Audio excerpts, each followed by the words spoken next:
Shout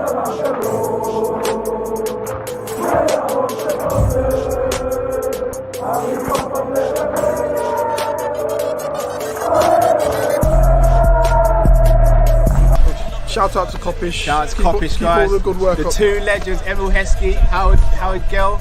Can't get much better than that guy. Yeah. You know what to do now. Like, comment, subscribe. I'm with legends, guys. Kopish. Hello, lovely people. It's Friday, the 21st of January, and you know what Friday nights are.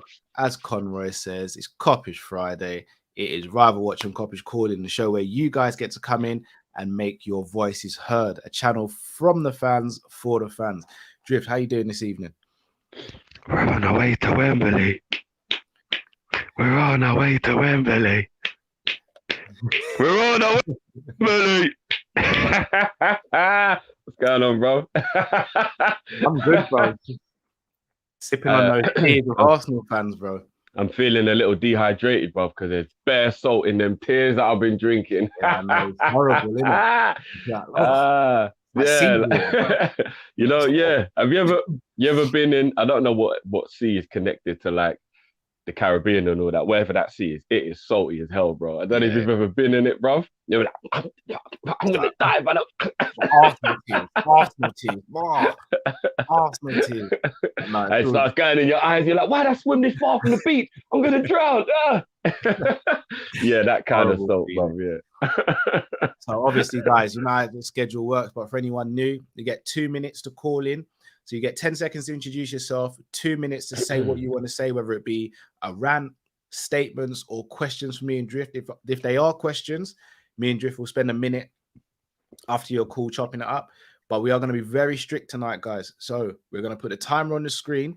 And when your timer is up, you're going to get hit with this. $100. We're done. Even though he wrote me a check. We're done. Can't be any clearer than Judge Judy, you lot. Just a reminder. If it hits your 2 minutes and your time elapses, we are going to have to remove you and you'll be hit with one of these. $100. We're done. Even though he wrote me a check. We're done. I don't have to set Judge Judy on you guys. I don't want to do it. But we'll have to do what we have to do tonight because we want to get as many callers and be as fair to everyone as possible. So with that being said, a couple of fixtures, Drift. So obviously you guys did the Prem panel show. Shout out to the guys who did that with you as well. A couple of fixtures. Man United versus West Ham. One of the ones I wanted to say for today. We didn't go through that yesterday. Yeah. I don't know which way I'm leaning towards this. What are we saying? You don't know what Man United are going to show up, do you? You don't know if it's going to be the okay one or the crap one. Because there isn't a great one. Yeah. There's just an okay one and there's a crap one. Like Ralph Ragnick is not even more like Ralph Ragnarok, bro. This is about to implode at any time, bro. Wreck-It Ralph. Man's having to answer questions about why he made a substitution after the team won. Imagine that. Bro, I was watching that interview and I felt like, I don't know if it was the little South London in me or whatever, but like, if that was me, I would try and remain as professional as possible. But at one point, I know I would have been like, the fuck has this got to do with the price of milk? Like, do you want to talk to me about the game or are we just going to talk about Ronaldo for the whole fucking thing? It's the Cristiano circus, bro. I told you that guy being there is bad for business, bro. Now, it might be good for business in a financial state, people buy all the shirts or whatever, but the whole Man United brand is becoming him, which in turn is bad for business because you're no longer Man United, you're Cristiano FC. Yeah. You know what I mean? Like, it was never a good idea, man. Or CR7 if they've been rebranded. Yeah, whatever it is, you know what I mean? Like, they should have just let City have him. It wasn't like it was going to make a difference whether City won or not. Yeah. Do you know what I mean? And why'd you care so much whether he's a Man United legend? He ducked on you anyway. Sounds very much like a kiss-ass situation anyway. Ooh, he left in the summer rather than January. He still bounced, man. He still told you, look, I'm done. He did a Judge Judy on Fergie's like, we're done. His and he was very out different. to Madrid. His was very different though, because he honoured himself, he honoured his word and stayed the extra time. Real Madrid was always a dream. Again, it's the manner how you leave, innit? Yeah, but all he did was do an extra 6 months, bro. It was the same thing. Even though he never did the faking the injuries and all that stuff, I get that. He never went that far, fair dues. But he still turned around and went, I'm out. And now they've all begged him back and it's ruining them. So, but yeah, 1-1 or 2-2 is screaming at me. But you know what it is? West Ham are going through a little patch at the moment where I don't know what they're going to do. At the beginning, they were pretty solid. You kind of just knew you was going to get a good game and they were going to play well. Of recent last couple of games, or maybe like the Christmas period, they're a bit, and I don't know what West Ham's going to show up either. Like they lost to Leeds, but they played really well in the game before that. Like, I don't know. I don't know what West Ham's going to show up. So I'm going to go 2-1 Man United. I'm going to put my neck out and say Man United will win the game. I'm actually going for the same score. I think West Ham will outplay them. I think West Ham will dominate them. But again, Man This United is a good point. They have had a lot of defensive injuries, which a team like West Ham, they're not going to cope with well, are they? Because they've got a small squad. So that is a fair point. That's where I was going to go next. It's that defensive problems that they've had since they've had the injuries. And Man United just have a knack of grinding out results. Like that Brentford game, they shouldn't have won that Brentford game and they won it 3-1. Like they got battered, especially in the first half. But they just have a knack of winning sometimes. And I think Burnley. Where West Ham, they were crap against Burnley and they won that 3-1. Yeah, exactly. But where West Ham have got the defensive issues, I'm going 2-1 as well to United. But I expect West Ham to be better on the day. Antonio's gone off the ball just a little bit. Feels like he's doing that thing all strikers do. They have a bit of form that dips. He's got to try and pick that back up again. Bowen hasn't exactly helped in terms of the goals where Antonio hasn't been. So yeah, they got a little bit of fixing up to do.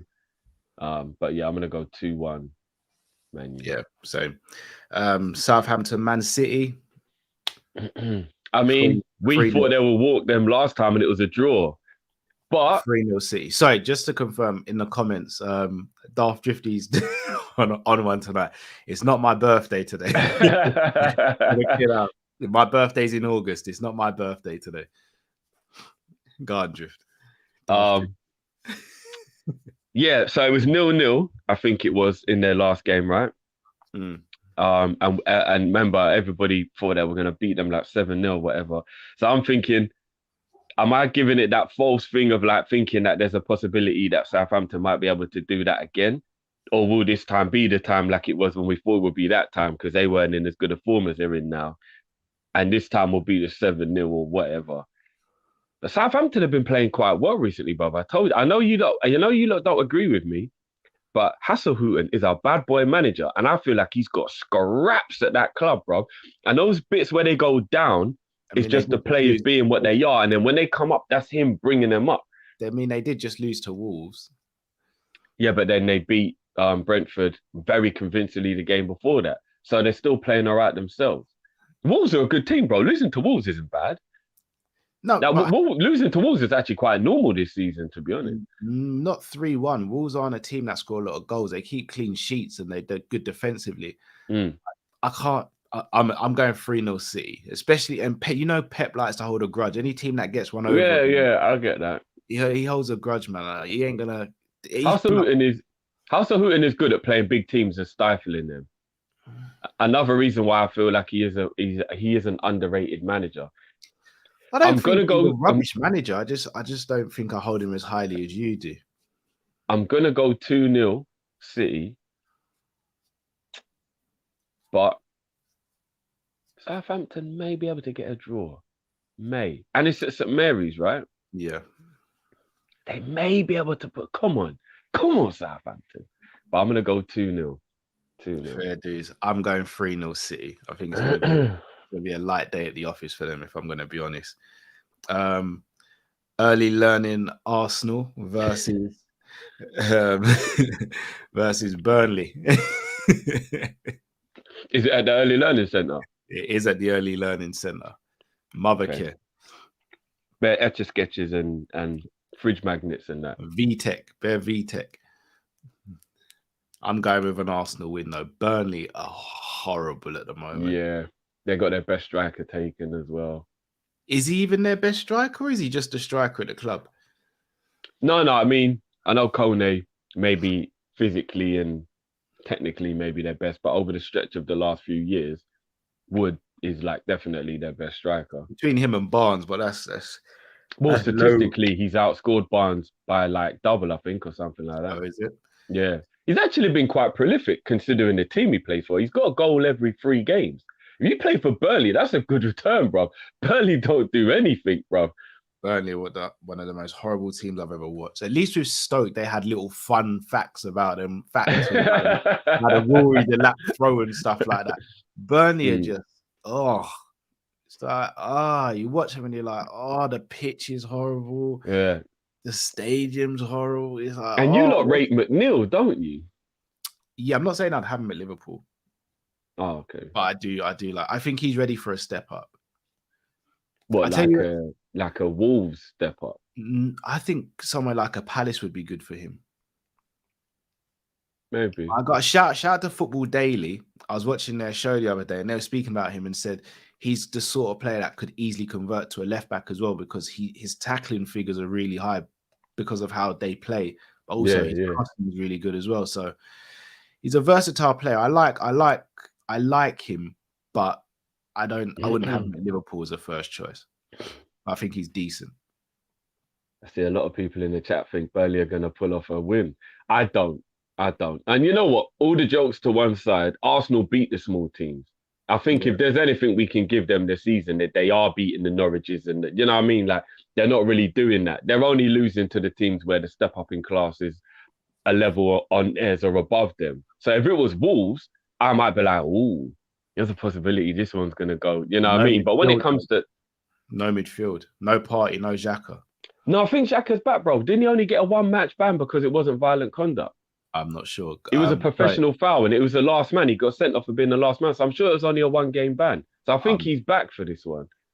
Don't quote me on that, but I'm sure. Just to confirm again, guys, it's not my birthday today. Not my birthday. My birthday's in August. Guys, if anybody can just quickly it's a second red card, and is that why he's got an extra ban? Okay. I didn't actually know that was a thing. I didn't know if you get 2 red cards, you get an extra thing. Early learning centre. Little crash area, isn't it? Rugrats and that, yeah. No, I still have Arsenal winning. But who's Burnley? Who Burnley got centre midfield? Who are their centre midfielders? Yeah, exactly, bro. But I don't know. I honestly don't. I know they've got me and they've got Tarkovsky in defence. Brownhill. Bro, I don't know who their midfield is. For real, who the hell is Burnley's midfield? Yeah. When I saw Aaron Lennon playing the other day, I thought, right, he's still there. Yeah.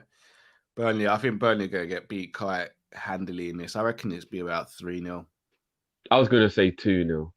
But, yeah, 3-0 might not even be the worst score either, yeah. Yeah. 2-0. Westwood and Cork. Oh, yeah, Westwood and Cork. Yeah, I do know them. They're dead food, man. They're not great. 2-0 Arsenal. Leicester and Brighton. Ooh. I'm going to go 1-0 Brighton. Leicester, they've got a lot of injuries, a lot of issues. Their confidence is low. They're all over the place at the moment, bro. And even though Maddie's balling out again, I'm really happy that people can't brush him with that. He's crap brush like they were. No, 2-1. I'm going to go 2-1. I think Leicester might be able to grab a goal, but I'm going to go 2-1 Brighton. I'm going to go 2-2. I feel like this game's got a draw. Welbeck thinks he's Suarez at the moment. It's not just that. I keep on saying it. Brendan can't coach defensively. Yeah. He cannot coach defensively. We've seen it at Liverpool, seen it at Leicester, seen it at Swansea. Going forward, they play some great stuff. All of his teams always played good stuff. He's a great possession-based coach, isn't it? But he just can't play defense. Cannot defend to save his life. Like, you would have thought he would have fixed that by now, Cal, isn't it? Like brought really in a person to be like the specialist or whatever. Like it's almost a stubbornness, probably. Yeah.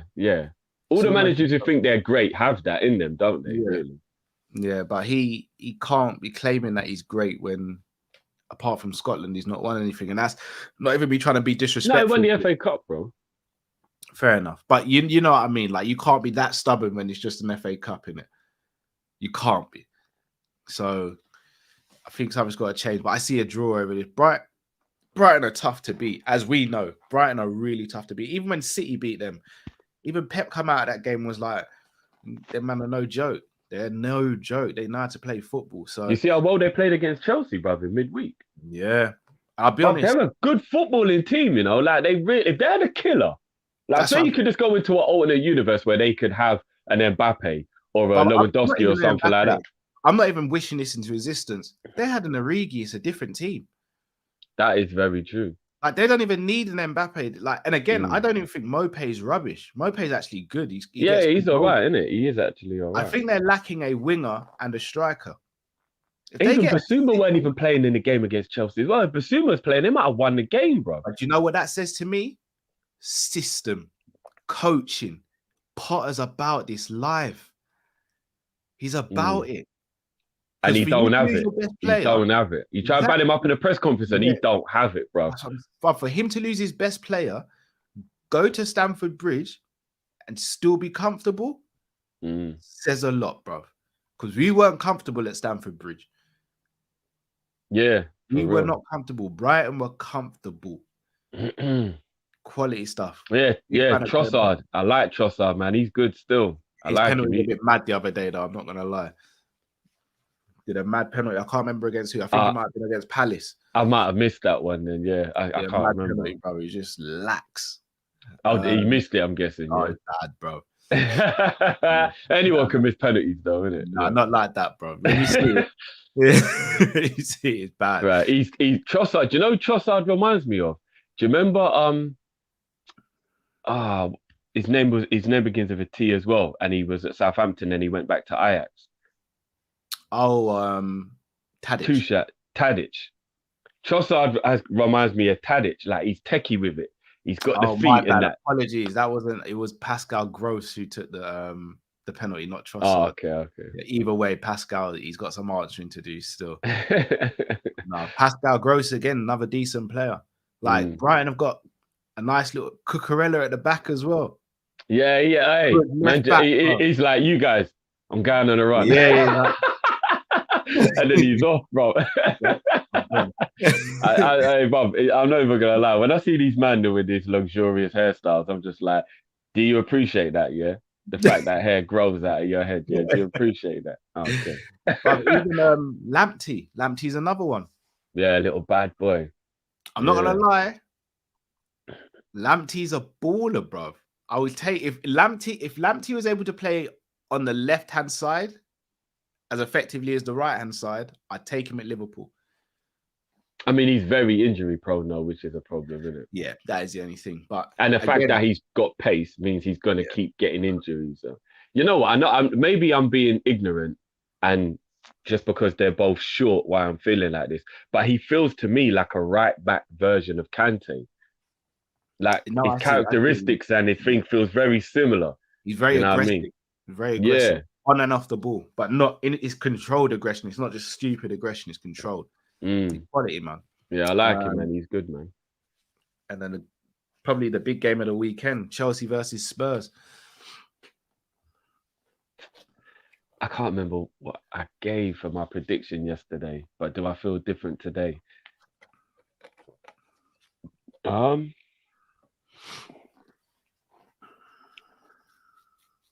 2-1 Chelsea, I think I went with. I think I'm gonna stick with it. I'm going 2-1 Spurs. Oh, are you? What, the last game or two is giving you a bit of confidence for Spurs? Kane's hitting form. Chelsea just owned them, though. Remember? I know, but certain times that has to change, innit? That has to change. Chelsea do get themselves up for bigger games. Something's got to change. I don't know why. I just see Tottenham getting a result here. It's the midfield battle why I believe that Tottenham can't do anything. I just feel like Tottenham are a lot weaker in the middle than Chelsea are. I hear that, but here's the thing, though. Chelsea destroyed our midfield. They won that midfield battle, and they only managed to draw the game. because we had Salah and we had Mane, who were clinical on the day. Kane is always, well, I'll say 9 times out of 10, Kane is clinical. Plus, he looks as though he's enjoying his football again. He had burners the other day. Have you seen the Leicester game? Bro, where did he get that pace from? There was a moment where he blew past a midfielder. Like, he came deep, he got the ball, and he like accelerated. And I thought, bro, who's that? And then when I saw it was Kane, my jaw dropped, bro. I was like, where did Kane get burners from? I didn't know Kane had that. What are you telling me? If you make him happy, he gets an extra 2 yards of pace. What the fuck is going on? Like, different. So yeah, bro, I don't even know. Yeah, you're right. And you know, Bergwijn should be buzzing. Moura played well against Leicester as well. And really and truthfully, Spurs probably should have got maybe 5 or 6 goals in the Leicester game. Like, it wasn't actually how it looked like they just grabbed it at the end. They actually played really well throughout the game. Hit the post, 2 clearances off the line. Like, it was mad. Like, they were peppering Leicester. So you might have a point, but there's something that just tells me at Stamford Bridge, especially, Cal, they don't play well at the Bridge. Their record at the Bridge is awful, bro. Yeah, I know. I think they've only won 1 in 15 years or something like that at the Bridge, or something ridiculous. Like, they don't travel to the Bridge well, bro. No, so I'm gonna go 2-1 Chelsea. That makes sense. But guys, before we get you guys on, obviously you've heard our predictions. Make yours, but you can also make a bit of money off it as well through our partners and sponsor this show, FansBet. Make sure you check out FansBet, the best betting company around. I'm not just saying that because they sponsor us. I'm saying that because it's facts. Not only do they give you great odds, but they also allow you to sponsor a charity of your choice as well. Not only are you able to bet and win money, but you're also able to give back to a cause that is important to you. Make sure you check out FansBet. Obviously, guys, you've got to be over 18 years old to register and sign up with FansBet. Make sure you visit begambleaware.org as well. Not to mention the great tools they have on FansBet as well, such as timeouts and things like that.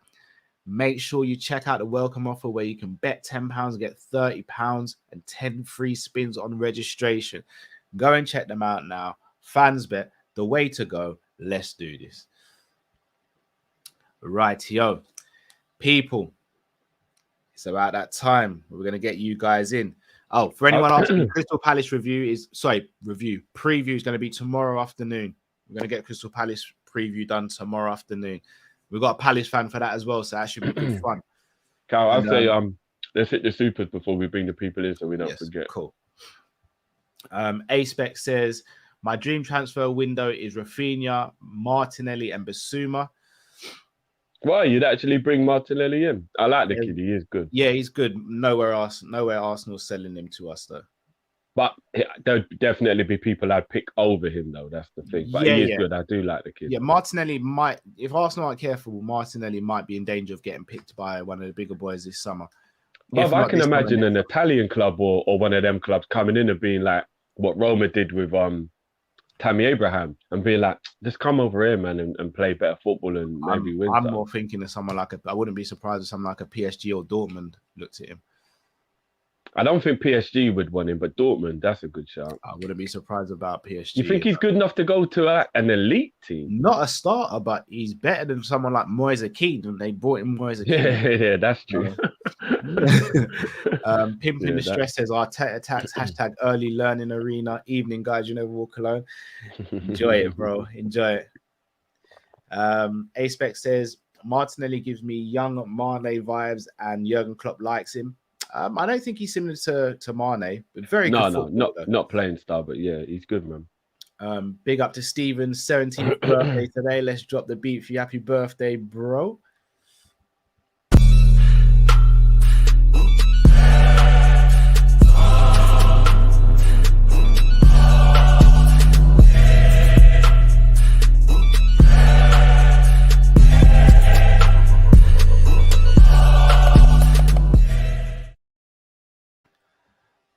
Martinelli's got 2 years left on his contract. Mm-hmm. Hello. Hello. Kadir says, happy birthday, Cal. This will be Cal's new birthday from now on, the 21st of January. Bookmark the day. Big up, brother. Hey, Kadir, bro, if you get presents twice a year, bro, take it. The thing is, I wouldn't. It was my mum's birthday the other day, so no one would even care about this birthday of mine, bro. Imagine me going to my family. Oh yeah, you got coming to my birthday. What? Yeah, my second birthday. Kopish lot gave it to me. Yeah, cool, bro. Do your thing. Imagine if you was born on the same day as your mum. Well, my niece is born on my niece is born on the same day as her nan, her other nan, not my mum, her other nan, and. Do you know how bad it? I always forget to wish Nan happy birthday, and they're usually at the same place when we go and meet up as well. And I'm just like, I always do it. But this is what I was going to say, because she's young. But you see, when she gets to a certain age, it will no longer be about her, because she'll have to buy presents for her Nan, and then it will end up just being Nan's birthday, and you'll be forgotten. The positive that turns quickly into a negative, isn't it? Yeah, when she's little, she's all right. She's cute. She's little. She's vulnerable. It's her birthday now. When she gets a bit older, that's going to be all about Nan, and then she won't even get shit no more. For real. All right, then, people. So, as I said at the beginning of the show, you guys will have 10 seconds to introduce yourself when you come on. You'll have 2 minutes. Literally, as the 2 minutes hits, whether you're finished or not. Apologies, but we're going to have to let you go because we want to be fair to everyone. We don't want to give extra time to some and then less time to others. I'm sure you guys can understand that. And obviously, if you do go over your time, you're going to get hit with one of these. So again, I don't want to do it. $100. We're done. Even though he wrote me a check for We're done.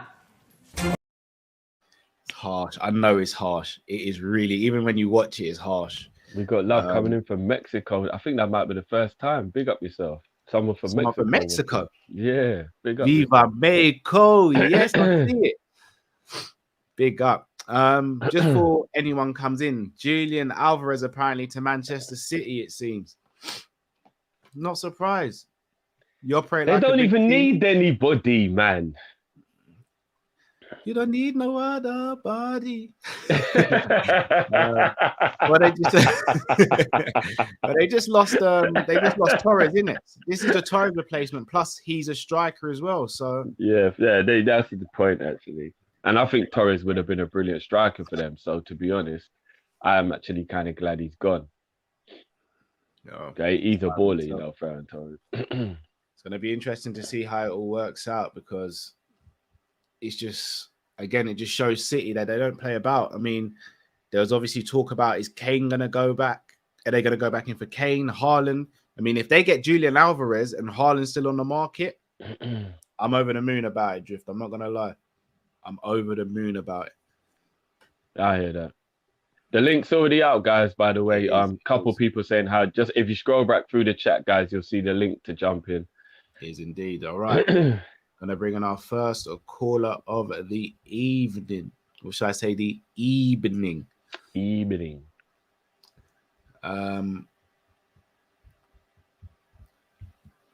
Antio Chill, you're on mute at the moment, bro. Not anymore. How you guys? Not how too you bad, doing, man? Could you come a little bit closer to your mic, please, bro? Is that better? Yes, yeah, perfect. I got a simple question for you guys. Knock, knock. Who's there? No trophy for. No trophy for Arsenal. I like that. I like that. Just quickly wanted to drop in and wish you guys a good weekend on the back of that victory. Up the fucking Reds. That's what I like. Yeah, big up yourself, brother. Big up you boys. See you. That's one, bro. That's quality. That was quality. I love it. That was quality. Man said no trophies for who? Not. Who's there? No trophies for who? That was brilliant. That was absolutely brilliant. Right, next caller. Man, like, why John in the building? Hello, What's going on, bro? Gunali, are you there? Are you responding, Gunali? This is a message for Gunali. Listen, can't lie, I'm gassed. I'm happy about. First and foremost, how you guys doing? Anyway? We're Yeah, good, man, brother. we're We're blessed, good. man. We're We're blessed, good. bro. We're blessed. Yeah. Hey, the Samba vibes, I'm loving it, bro. Yeah. Come on. One of the best shirts. Hey. Come on. I think that is the best international shirt. Swear down. I think so, you know. Yeah, Might I think it is. myself. Yeah. I think between that one and the France '98, Yeah, my France, personal favorites. cold. There's a collar on that one. That's why Cal likes Yeah, it. it's cold. It's cold. I'd wear that to a Christian or a wedding. I can't lie. Yeah. All right. So I'm gonna jump in real quick. So Go true. obviously for me, there's no secret for me personally. I'm a personal fan of like Queeve Kelleher. So obviously I wanted to ask like, what do you think is his ceiling at Liverpool? Because I think I can't remember. I don't think there's ever been a goal like a second choice goalkeeper that we've had that's actually pushed our first choice like the way Kelleher has. So I don't know. I'll let you lot debate that. And also, I wanted to ask you lots of opinion on like obviously our youth system, because I feel like I think we loan our youth players to silly clubs, you know, like League Two clubs, like I think we need to learn. Me personally, I think we need to like learn our youth players. If we learn that out to like Premier League clubs, do you get what I'm saying? I think that's a level that we should be able to see them at. So I wanted to get your opinion on that. And then those are my questions. Bro, I'm gonna chuck big those up, man. 2 great questions as always, bro. Yeah, mate. No worries. Come on. Big up, man. All right, big up. Nice Take one. it easy, brother. Take it Easy, bro. Cool. You know, the whole Kelleher situation. We'll answer why the thing, but only thing I will say, I don't think he pushes Ali. That's the only thing I'll say. I don't think he's close enough in terms of ability to push Ali. But I get where Wajon's coming from, as in maybe it's the first time we feel comfortable if we know the backup goalkeeper is playing. I'd more put it like that. I don't think he pushes Ali. I don't think Ali's under any pressure for his spot or anything. I agree with that. I don't think Ali is. But I'm over the moon with Kelleher as a backup goalkeeper. You know I rate him quite high, to be fair, but I'm over the moon with him. In terms of his ceiling, my worry is that he's got a high ceiling. It won't be necessarily seen at Liverpool, though, because I think he will get to a point where he's like, Ali's the best in the world or top 2, top 3. I'm not, but I know I can improve if I'm playing weekly. And there are clubs out there where he could go to and, in my opinion, start for. So it's going to be a difficult one keeping hold of him, in my opinion. That's why I'd sign him up to a long-term contract and I'd loan him out and I'd bring in a 34-year-old backup who knows his place and is willing to be okay with that while Kelleher develops. And then by the time Kelleher's about 27, he's 23 or 24 at the moment, right? Yeah. By the time he's about 26, 27, which is young for a goalkeeper, we got to remember, that's like the equivalent of a 22-year-old outfield player, 27 as a goalkeeper, because of how different they mature and all that. So if he's on loan for a season or two, and then he gets to around that age and then he's proved his worth, by that time, maybe at 34, Ali might be slowly starting to come down a bit and Kelleher can see a way into the first team. Do you get what I mean? Like what Courtois did when he was at Atletico Madrid. It was a 2 or 3 year loan, right? And he proved himself. Yeah, Courtois generational at that time, though. No, I know, but I'm saying maybe just still use a similar thing of like, do a 2 or 3 year loan of like getting him to play, prove he's great. And then at that time, I don't even think anybody would be shady if he got to a Courtois level and we went, well, you're 34 now, Ali. You might have to be the backup now, bro, because we're going to bring back this 26, 27-year-old who's proved he's a well beater now. And then, you know what I mean? That's how you create great teams, isn't it, bro? Like, that's just how it goes, bro. You know what I mean? I'll be up for that. In terms of youth players, I've got to agree with why John. I think we've got some very good youth players. Over the years, I don't think it's necessarily Klopp's fault. It's going to sound like I'm really going off on him tonight, but I think we've really dropped the ball under the Brendan era with some of our youth players. I think that we had a good crop, and for whatever reason, some of them just weren't brought through. I remember the Suso one especially. I think we didn't really have a strong squad then. Suso, in my opinion, there should have been reassurances and more playing time at that point. Never happened for whatever reason. Suso was good, man. He was. He never got any chance, really, did he? No, barely.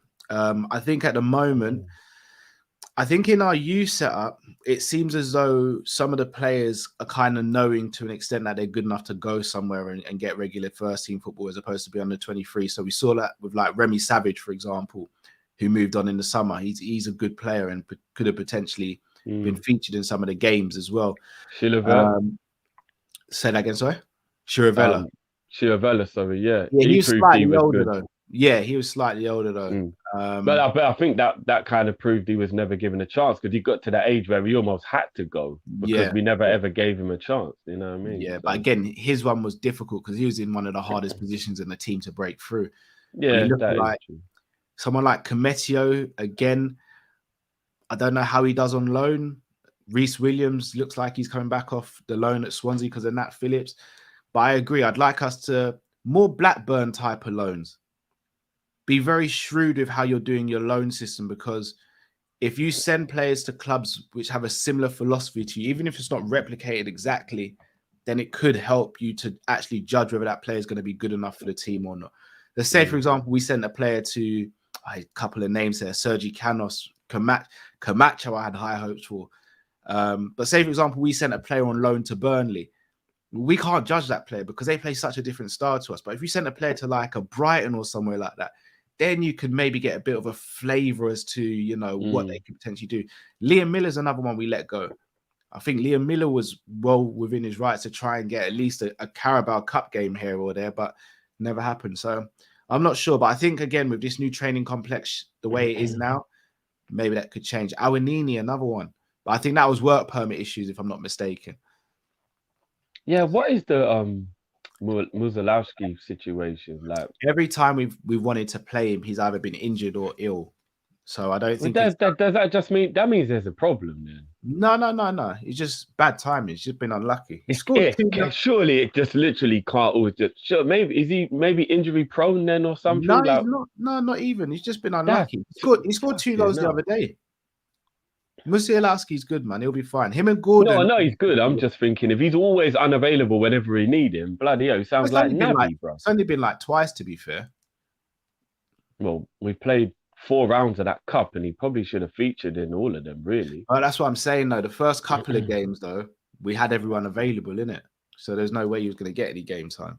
And we've seen Klopp don't just give players game time for the sake of it. Like we had Balagizi on the bench when we were winning clear, and he still didn't bring him on. So.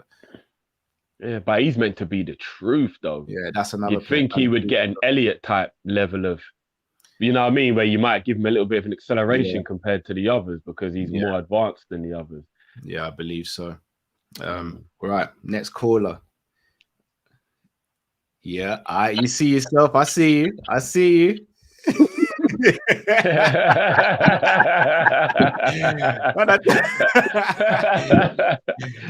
Yo, what's going on, man? What's going on, bro? Yo, fire cat. You trying to catch me at guard, man. You ain't giving no announcement, nothing, man. Got me choking on my almonds, bro. By the way, it's a whole mouthful, man. How you man feeling, man? Yeah, I'm feeling good, bro. Yo, feeling real good, bro. Shit right now, man. It's like 11 degrees, man. Is that Fahrenheit? Yeah. Oh, I forgot. I'm gonna do the Celsius thing. It's the Fahrenheit, man. But yo, what I want to talk about, though, man, it's not even Liverpool related. Maybe it is. God. What's going on in England and football, where man in England is talking about Project Mbappe?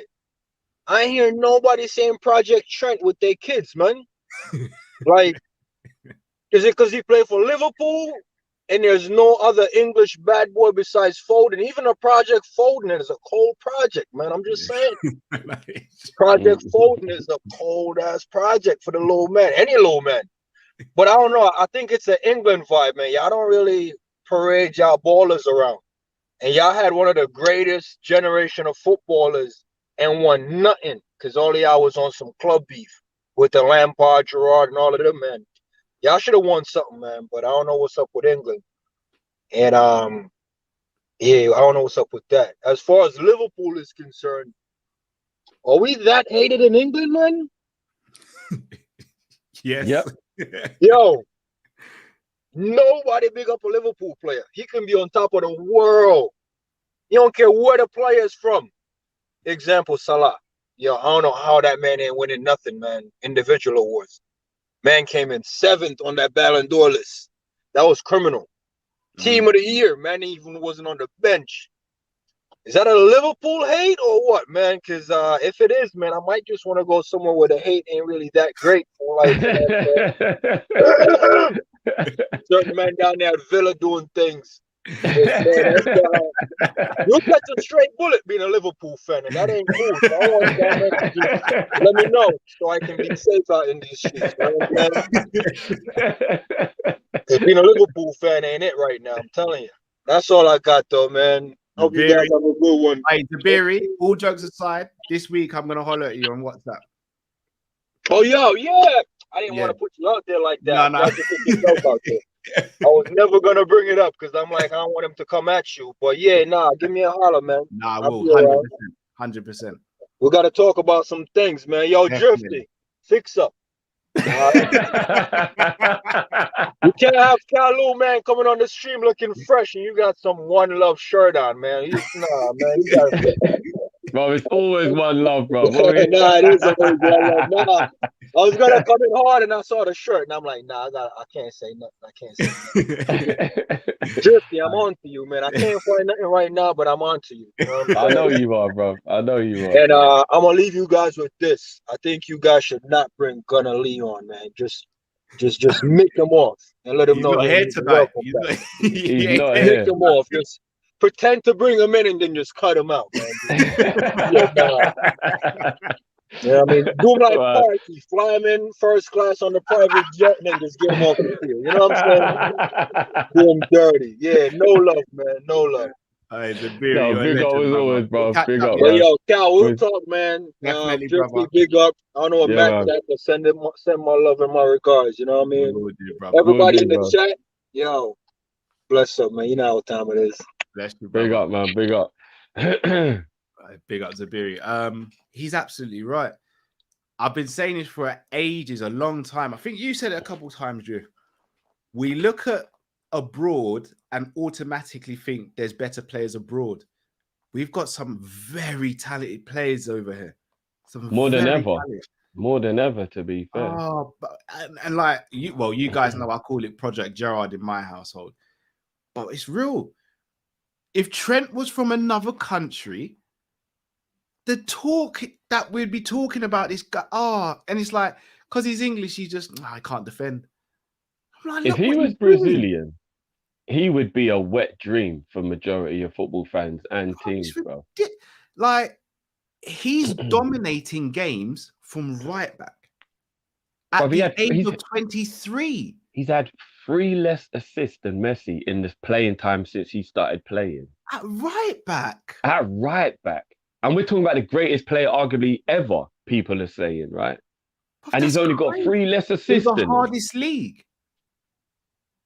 Bruv, I've been saying this, bruv. He's a right back. Look, remember how much Chelsea were looking to spend on Hakimi in the summer? 80 mil they were thinking of spending. His free kick the other day was naughty still. Yeah, but we've seen Trent do that already. Everything we've seen we've seen Trent do already. We've seen him do it at a younger age, bro. If he was Brazilian, bro, people would be that. You know what? The hate towards Liverpool, I do sometimes sit back and wonder what it is. And I think it is just the whole, if you're the most successful, people are going to want to see your downfall, innit? I do truly, it has to be that. I refuse to believe it's more personal than that. Otherwise, there's a real issue and we've got to have a real conversation about it. But I just feel like if you are the best and you are on top, and we are officially the best if people want to go by the statistics because we got more trophies than everyone, then I just feel like people just want to drag you down, innit? Like when people compare certain people to other, like if you actually deep it, nobody really tries to give Gerrard the rate that they should give him, you know. Do you know that? Do you know if you talk to Chelsea fans, Man U fans, Arsenal fans, you know, none of them really rate Gerrard, you know.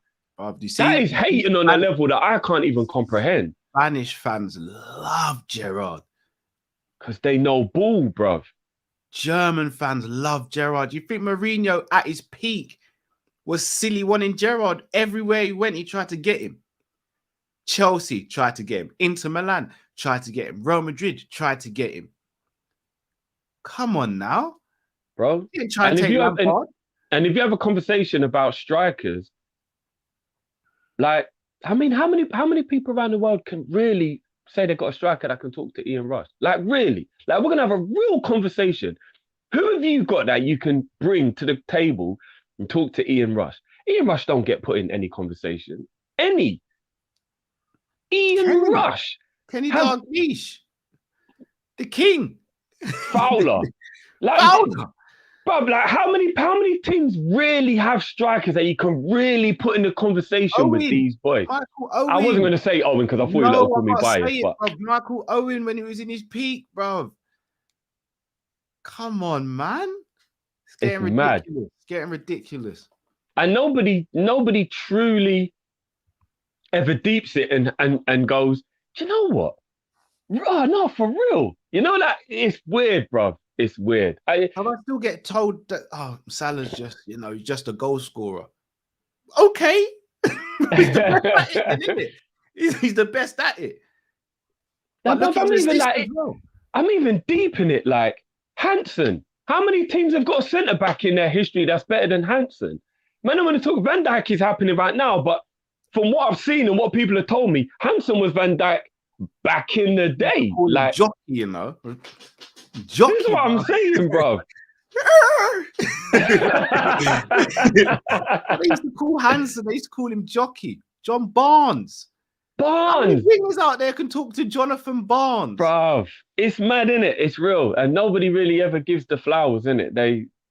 Ray Clements. Nobody gives us the flowers, bruv. Nobody. But you know what? Soonest. Bruv.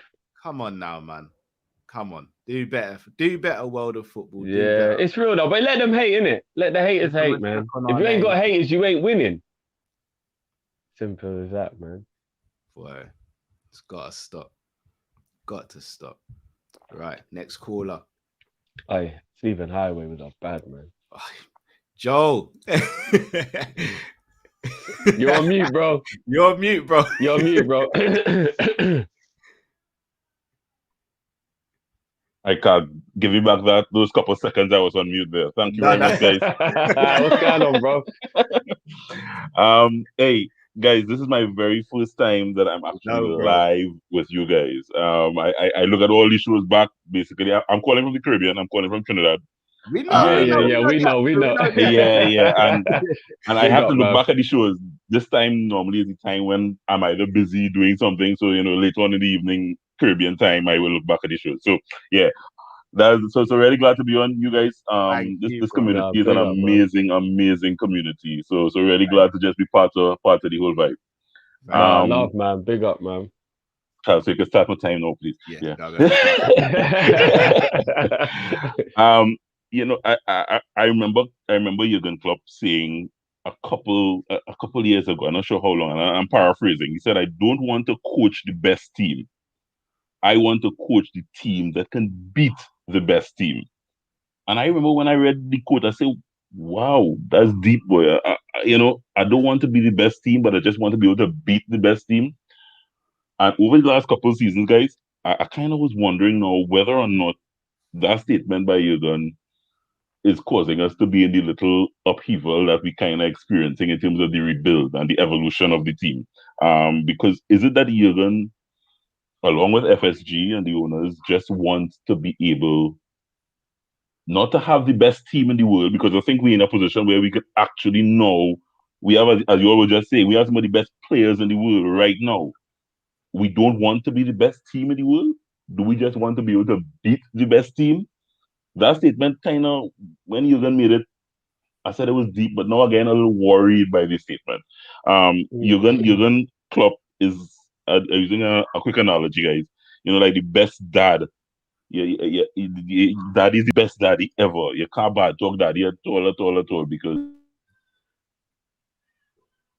daddy doing everything, providing all, but he have one bad personality trait, and none of his children wants to get and come in the way and upset Daddy because that one bad personality trait. And I think that's what Jurgen kind of suffers with a little bit.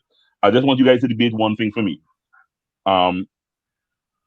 Between Jurgen Klopp and our owners FSG, I want a percentage, guys. Who do you think is mainly responsible for the lack of the rebuild? Because we are in a position now, if by next summer we don't do some, serious investing and plugging some holes, we'll be in trouble. I think Drifty has been saying it. You guys have been saying it. We'll be dead in the water if we don't do a rebuild now. I just want a percentage because I'm from the Caribbean and you guys closer to it. 60-40, 30-70. Is Klopp just satisfied with just using who he has, as well as probably investing in the youth and not worrying about doing a serious rebuild of this team? Guys, thank you so much. I hope to be here soon. No, big up, man. Big up, man. Love for the support as well, bro, man. Yeah, man. Respect. Big up, man. Big up. We'll chop that up now, but I love that accent. I'm not gonna lie, I'm not gonna lie. My missus ain't watching this one back still. She'll fall in love with his voice. Yeah, bro. When I was in Trinidad, but I loved it, brother. I loved it. She'll fall in love with his voice like that. She'll just look at me, what, this black cotton, brother? And I can listen to this. I have to fly myself over to Trinidad. Big up, Joe, man. Yeah, all right. So the percentage. I think he's got a good point as well, though. Especially when you're saying about how there might be just one thing about your dad's personality that's annoying, but he's such a fantastic dad. You just let it go because what's the point in dwelling on that minor thing when he's such a great dad? Klopp kind of is that, innit? I think the stubbornness is that trait that's almost like, should we berate him for the stubbornness when he's this great guy and he's so I get where he's coming from. What would you say on the percentage of the thing here? Because you're kind of leaning more towards Klopp does have more to do with it than maybe a few of others. So I'll let you go first, boss. So what's your percentage? You know what? If you'd asked me this before Joel came on and presented me with that quote, it would have been a lot lower for Klopp. But I remember him saying that, and you're like, okay, so when you want to beat the best team, how often do you want to beat the best team? Because the more often you beat the best team, you are the best team. So do you want to beat this team once every 2 seasons or do you want to beat them every season? I think Klopp's very loyal to certain players, but I think he has to be loyal because, as we've spoken about before, let's say, for example, we were to have sold an Ox in the summer and only recouped, let's say, 15 million. Who can you go out and get for 15 million that is an upgrade or going to take our spot to the next level? So what scares me about that, Cal, is that sounds like what we were saying we feel like we shouldn't be anymore, which is the underdog. Because to me, that makes me feel like Klopp enjoys being an underdog and doesn't like the pressure of being the one who is the best. Do you get what I mean?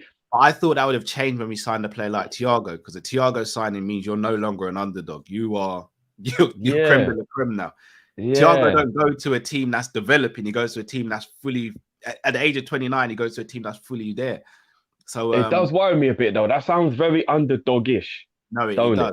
It does. But I want to be able to beat the big boys, but I don't want to be the big boy. That sounds very underdogish. Yeah. And we've got a very underdog mentality at Liverpool. We've said it. We need to scrap that. So if our manager's got it, we can't do nothing about it, bro. If the manager wants to be like that, what are we supposed to do about it, bro? Yeah. So I'm gonna go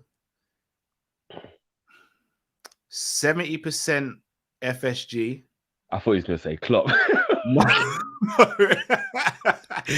No, I wouldn't. Because when you looked down, it was like you didn't really want to be like honest, but no. 70% FSG, 15% Klopp and 15% Edwards. So I'm slightly cheating, Joel. Forgive me, but I'm going 15% Edwards and 15% Klopp. I'm gonna go 25 Klopp, 25 Klopp, 75 FSG. Because I'm going to say Edwards and Klopp are the same thing. Because there is a part of me that believes Edwards don't do anything Klopp doesn't tell him to do. No, I remember Klopp wanted Brandt and Gertz, and Edwards said, no, it should be Salah and Mane. No, but remember, he just made a presentation and Klopp agreed with it. Klopp still has a final say. If Klopp went, no, I said Brandt, then it would have had to be Brandt. So I'm still going to kind of put Edwards and Klopp in the same. Fair dude. Do you know what I mean? It's only 5% difference between us in theory, to be Yeah, fair. yeah. And Joel, big up to yourself, Joel. Great question. Yeah, definitely, man. All right, next caller. Isaiah. Afternoon, guys. Afternoon, bro. Just want to say big up to Joel. Actually grew up watching him on TV and the news because he does like sports and stuff. So it's amazing to see. Oh, wicked. Lovely. Yeah. I recognize the face. He follows me on Twitter. Yeah, he Joel, does. Yes. Ah, big up. Man came in here a superstar, humble like that. Yeah, all right. He's bigger than we are. He's bigger than us. Yeah, right. Okay. So I have a few questions and points to make, right? Go for it, bro. In terms of like yesterday, it was really annoying because the chance Cade missed, right? I was just questioning because I don't really follow the youth system too much, right? But I've seen Balagizi and I've seen Milwaukee, right? And they're older than Cade.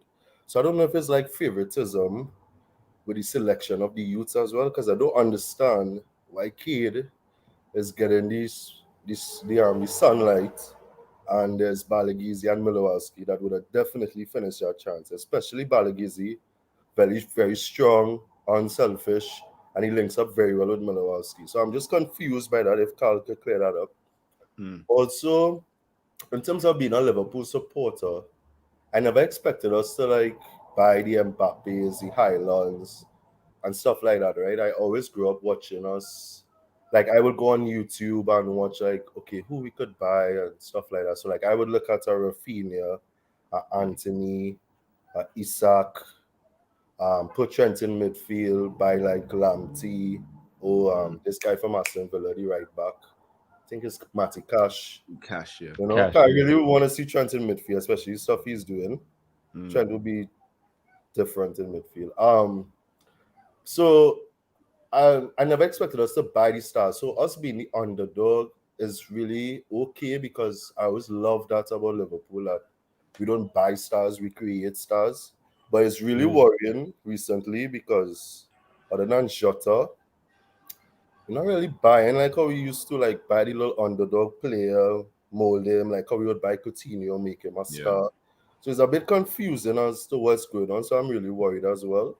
But Jota is really showing like continuing that that role we do, because Jota is becoming very world class now.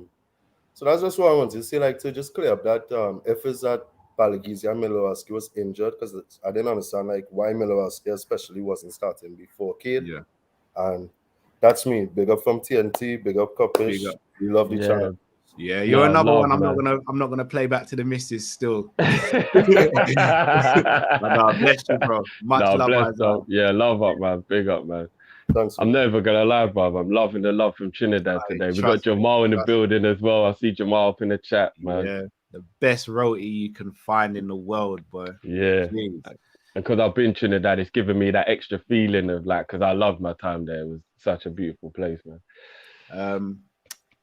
Isaiah makes some good points. Even the thumbnail of this is what type of profile of players should we go for? And obviously today we've been linked with Rayan Jerky. You know, hey, you lot should have heard the way Cal lost it in the chat. Oh my days, man was shouting, but he was whispering because the kids were asleep. That was hilarious. Are you, man? I can't talk loud because I'm gonna wake up the kids. But what are you telling me? Oh my days, I couldn't stop laughing when I heard that voice note, bro. Right. Ryan Jerky, but it begs the question. Isaiah's right. What type of player do we kind of go for? Do we go for a player like a Ryan Jerky who's like 18, or do we go for that middle ground of someone who's like 22 to 25, or do we go for the older, say, let's say 26 to 30? It's difficult to know. But in regards to Musliowski and Balagizi, I think the reason why Gordon is getting so much more love than the other two is one, because Musliowski's had his injuries and he had COVID and stuff. I think it was COVID or his illness. So he couldn't play a couple of the games that I think Klopp wanted to actually put him either on the bench or play him. Balagizi is the one I can't get my head around, if I'm going to be honest. He gave him like 5 minutes, right? And that was it. Yeah, Shrewsbury. The only reason I'm going to give Klopp the benefit of the doubt is because we've got a lot more bodies in midfield. I think if we had another attacker, I don't think Gordon sees that much pitch time. I think the fact that we're short in that position allows him to come through in the same way. I think Harvey's slightly different though, because Harvey obviously showed it at Blackburn, but I think that's the reason Gordon's getting that love at the moment, because he's in a position where there's a shortage. So plus we bought Elliot, and I'm sure Klopp actually wanted him for the reason he's now using him. Whereas the others come through the youth system, so maybe you feel a little bit less obliged to play them. Because if you buy somebody and bring them in, well, no, Gordon was from Derby. We got Gordon. Oh, was he? Derby. Oh, okay, yeah.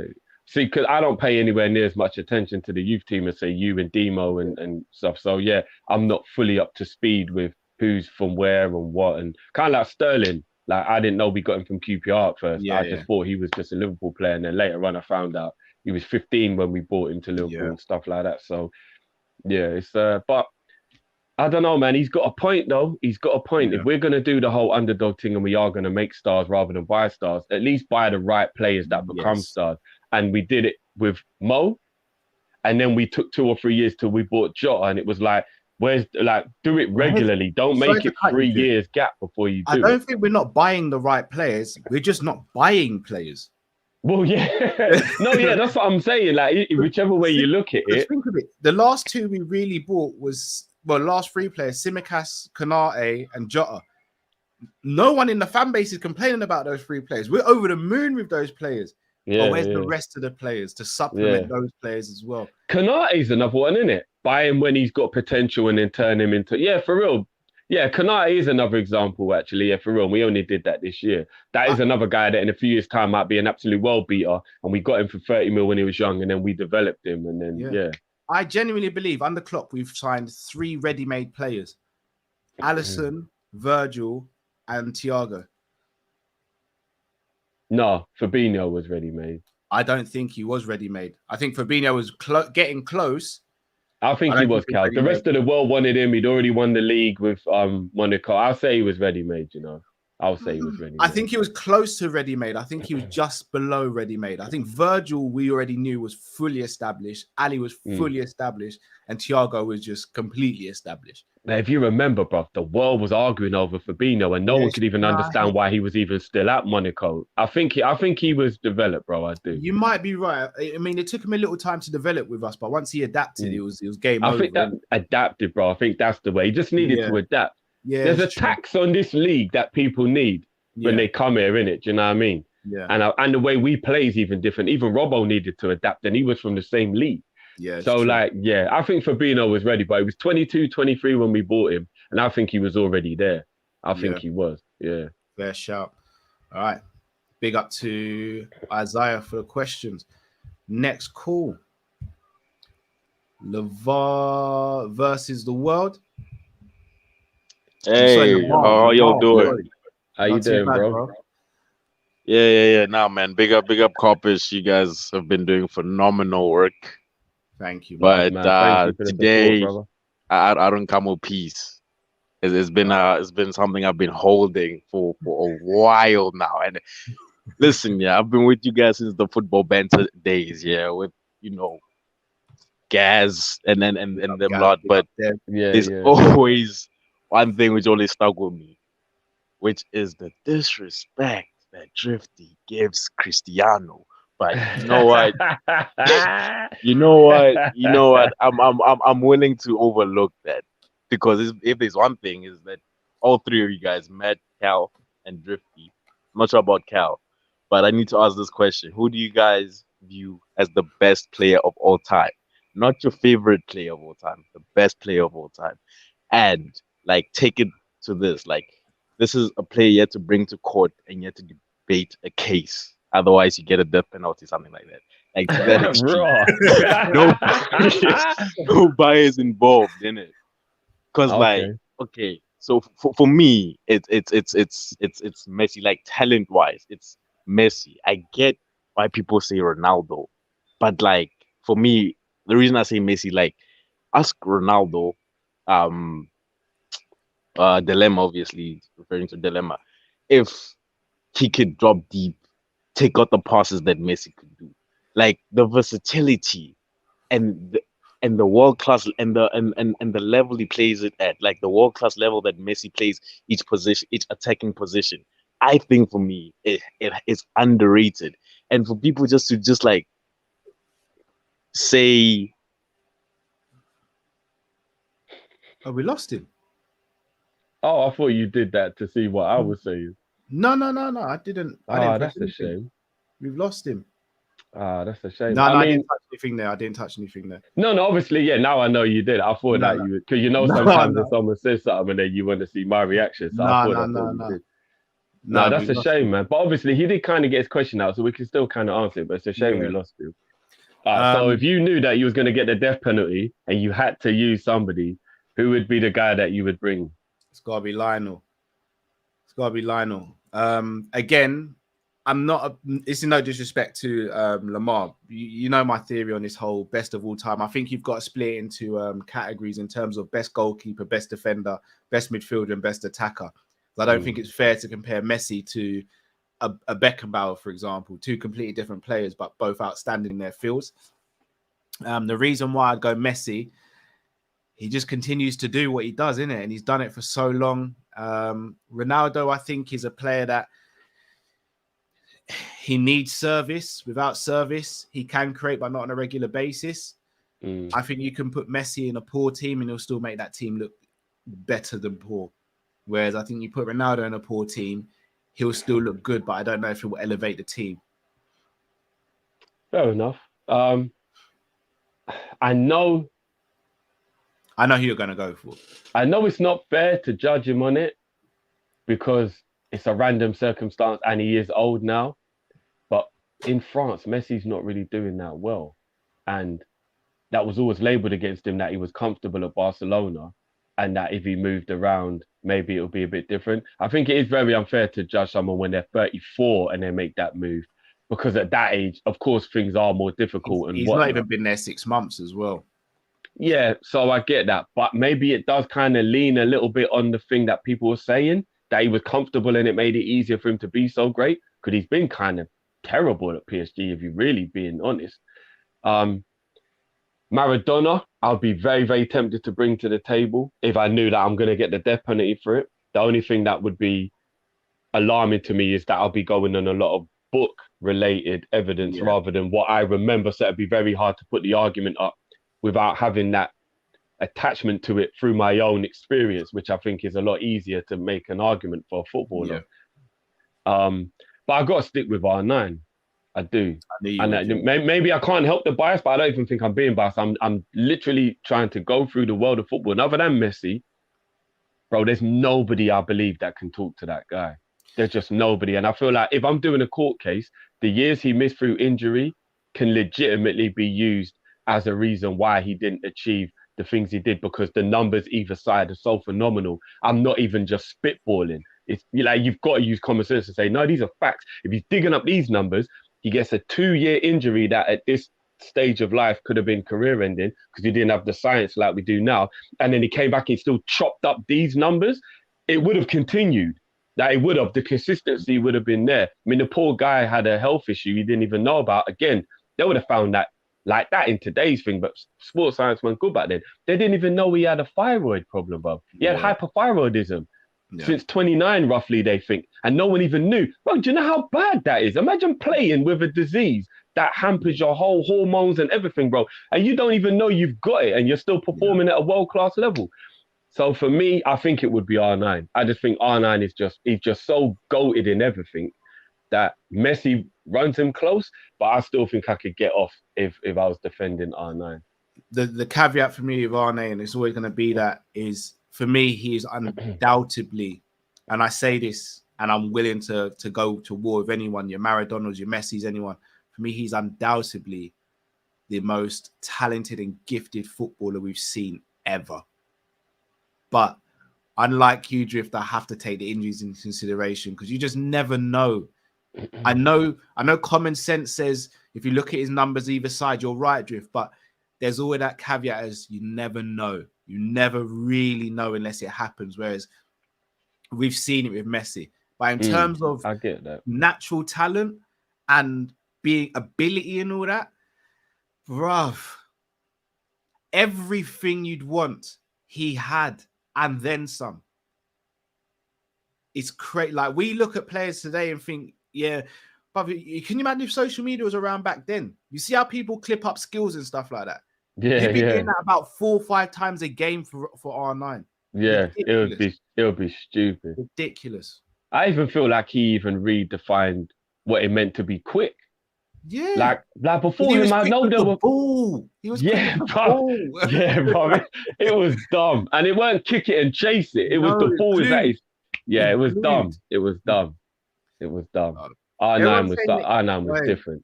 Any player in history, I'm taking R9 for a striker. I'm taking R9. No qualms. And now great question there, Lamar. Sorry you got cut off, but again, that wasn't by us. I think something happened during.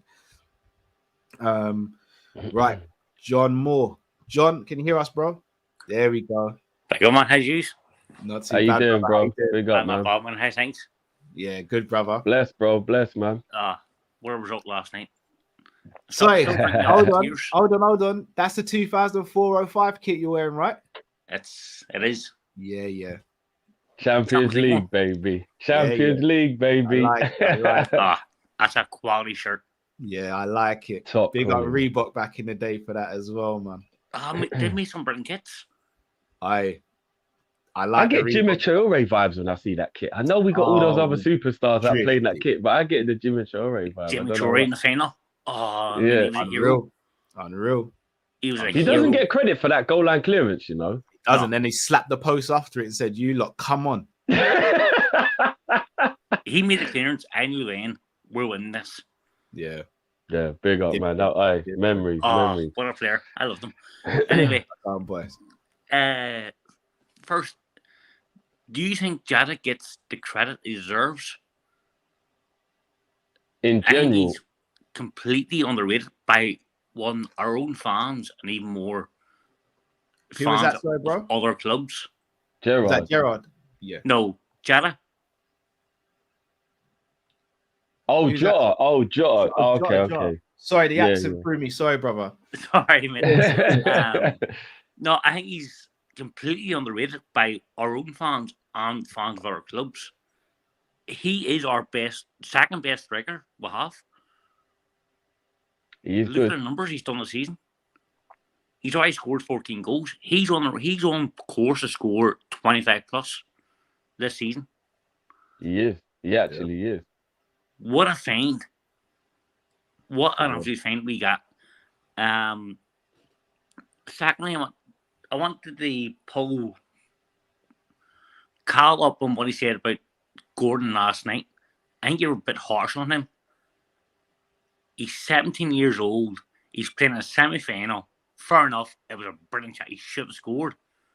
But he's 17 years old. I was sticking up for him, bro. No, sorry. Now, do you know? No, apologize. Not you. It was 50 and Matt. Yeah, it was. You know, I'm not gonna lie, John. I was gonna let you slew Cal, but that was bad mind of me. Still, that was bad mind of me. I let Cal hold the rush, and then afterwards, no, like, apologize, Cal.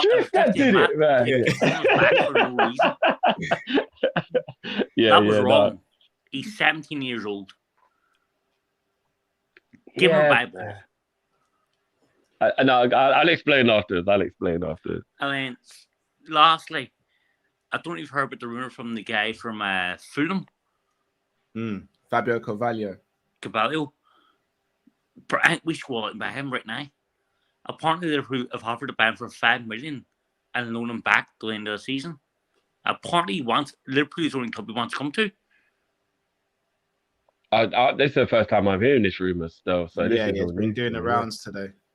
Okay. So that one, I would like the answer breakdown. Yeah. But then quickly, just lastly, you were talking about death row and last meals.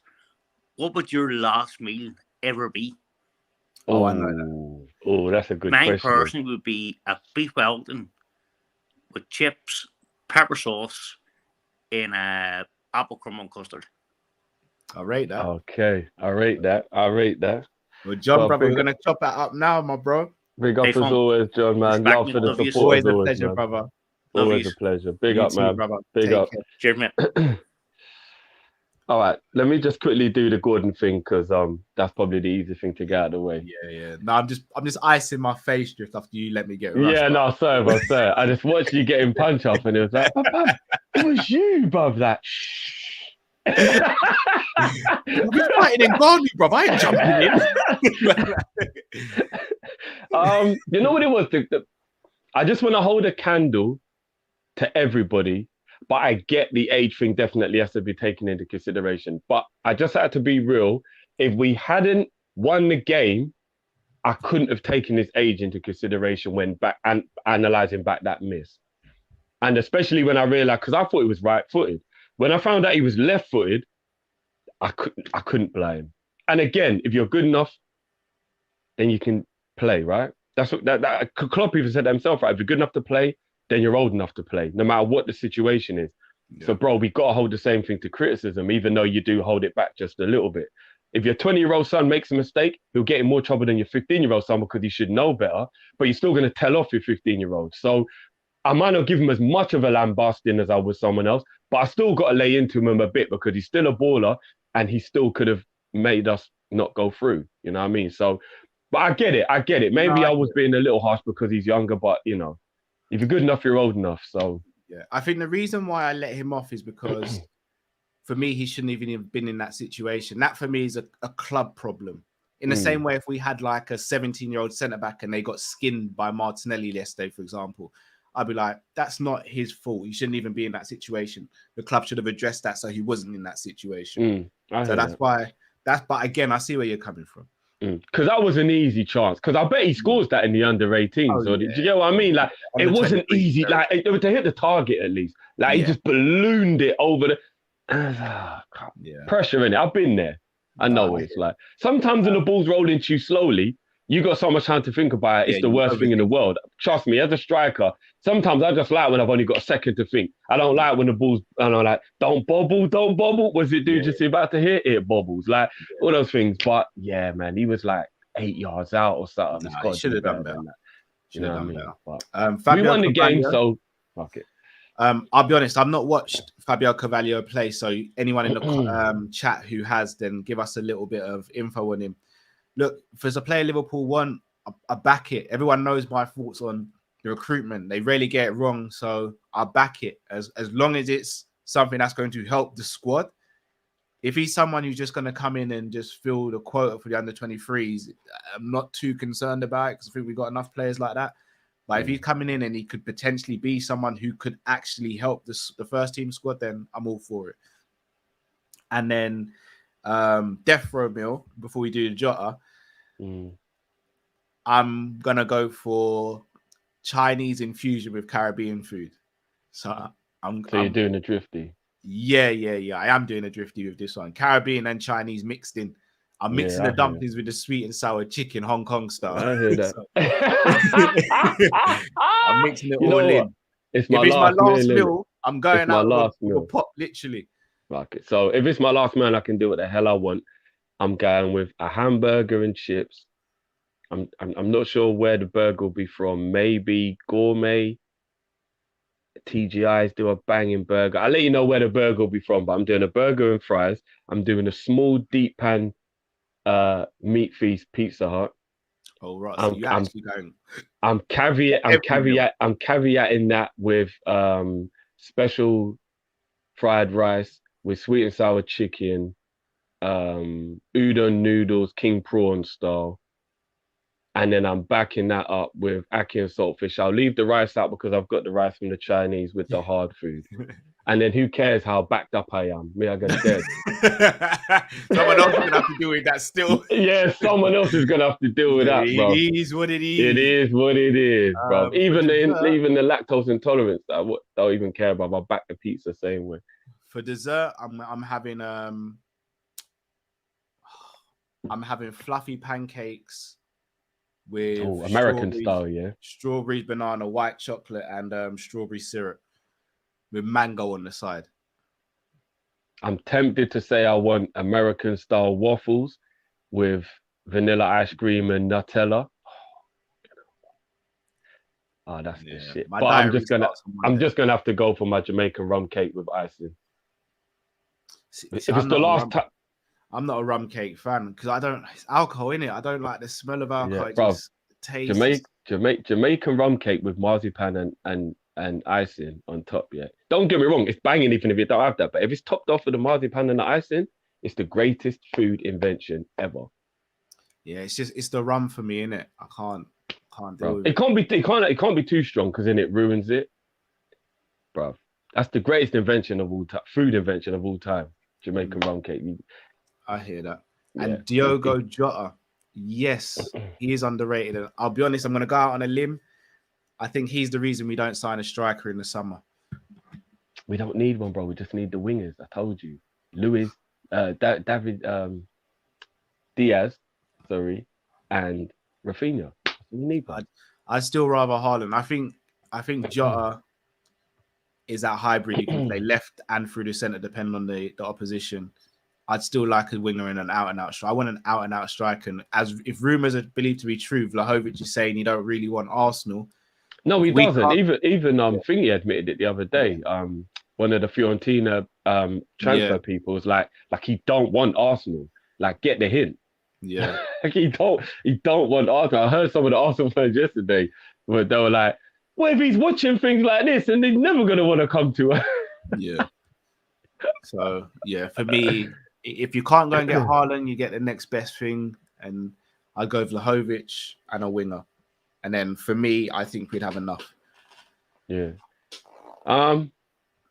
I agree with you in terms of, but Haaland is a pipe dream that I'm going to stop even thinking about. So yeah, I'll go more with the wingers. At least if Julian Alvarez is going to City, hopefully, I'm hoping that means Haaland ain't going there. I really am hoping. Well, we'll have to see. Do you know, I just got an image, of the Jamaican shop version of apple crumble with custard. I thought, Bagel King. Oh, you know, innit? Oh, bro, I'm getting hungry, bro. I'm getting hungry. Jamal, welcome to the show, brother. Hi. How are you guys today? Trinidad in the building again. What's going on, bro? You guys are taking over still. Yeah. But I just want to big up that guy, Joe, I think, because this guy is literally a sportsman from the news. Yeah, man. Yeah, so I can't believe man came in there a superstar. Yeah, so he humble, was humble, man. Yeah, man. Big up Joe, man. No. Yeah, so guys, I just want to hit you. I just now see Fabrizio tweeted out that how Ndombele is going to PSG on loan. And it looks like... Is he? Yeah. And Adama Traore is going Tottenham. He just put that out about 10 minutes ago. You could check his Twitter feed. Oh, okay. I knew that. I saw the Adama one a couple of hours ago, but yeah, I didn't know about the Ndombele one, though. Yeah, he's going PSG on loan, man. So he's gonna ball out for them. Watch. Yeah. He is. With Mbappe and Neymar, yeah, he's gonna have fun in Paris. But yeah, 100%. I just have two questions for you guys today. Guys, would you take Dybala? Because I know he never really hit the heights, because people are saying he will have been like the new Messi or something. He was never that good, but he's very talented, man. And he's 28 and his contract is up in the summer. I think he's a free. He's techie, man. Imagine he doing the false nine. I would love Dybala at Liverpool. And my next question is, guys, what do you think is gonna happen in the summer? Like what you really think, not what you would like, not what we're not gonna sign. What do you really think? For me, I think it's gonna be Dan Juma and the guy from Monaco, the midfielder. And I think we're only gonna buy 2 players. Yeah, I think we're going in next season without a right back, guys. I think Trent is gonna play right back by himself next season. So yeah, I think we're gonna sign a replacement for Milner and we're gonna sign Dan Juma. I don't know, man. The links to Dan Juma I think are credible. So yeah, that's my window. So what your guys' window? What do you think Liverpool will do? Not what you want to happen, what you think will happen. Yeah. So that's my question, hey guys. Peace out. Yeah. And I'm loving the Trinidad. Yeah, I'm loving the Trinidad. You guys are taking over. Big up Trinidad. Yeah. You know what? If we ever do a Kopish World Tour, that's the first stop. I don't care. We're going to Trinidad for the first stop. Yeah. The Caribbean is nice, man. And Trinidad we're coming around Carnival time. Yeah, you don't know. I'm leaving the missus at home, bro. I ain't having her getting swept off her feet by one of you Trinis, bro. Come back big like up, this guys. single dad, bro. No way. Yeah, and I just want to say this one last thing. Football is weird. Last week I was ranting. Now we're in a cup final. We're looking like we're comfortable in second place. And yeah, and Drifty said we wasn't gonna win a game in January. I'm just saying. Yeah. You know what, Jamal? You're allowed to slap me because I don't mind being slapped when my team's winning. You see me? So I'm good with it, bro. I'm good with it. Yeah, so big up, guys. Peace out. Peace. Yeah, nah, big up, man. Brother. Big up, bro.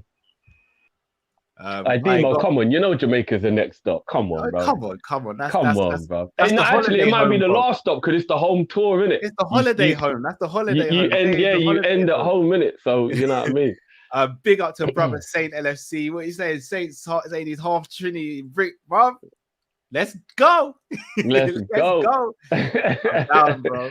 All right, questions. The bar drift. What are you saying? For free? Yeah. Bro, ain't that like a no-brainer? For free? I'm going to come across as the biggest hypocrite in the world, and I know I'm going to get called out for it. And you're going to talk about his wages, innit? No, not even. Oh, okay. The Barler's 28, and he's riddled with injuries. He does get a fair share of injuries, he does. But on the same flex, I did say I would take a punt on Dembele. So I'm owning my hypocrisy here. But the reason I'm saying Dembele is because I've seen Dembele at the height and I've seen he's unplayable. And his family. And his family.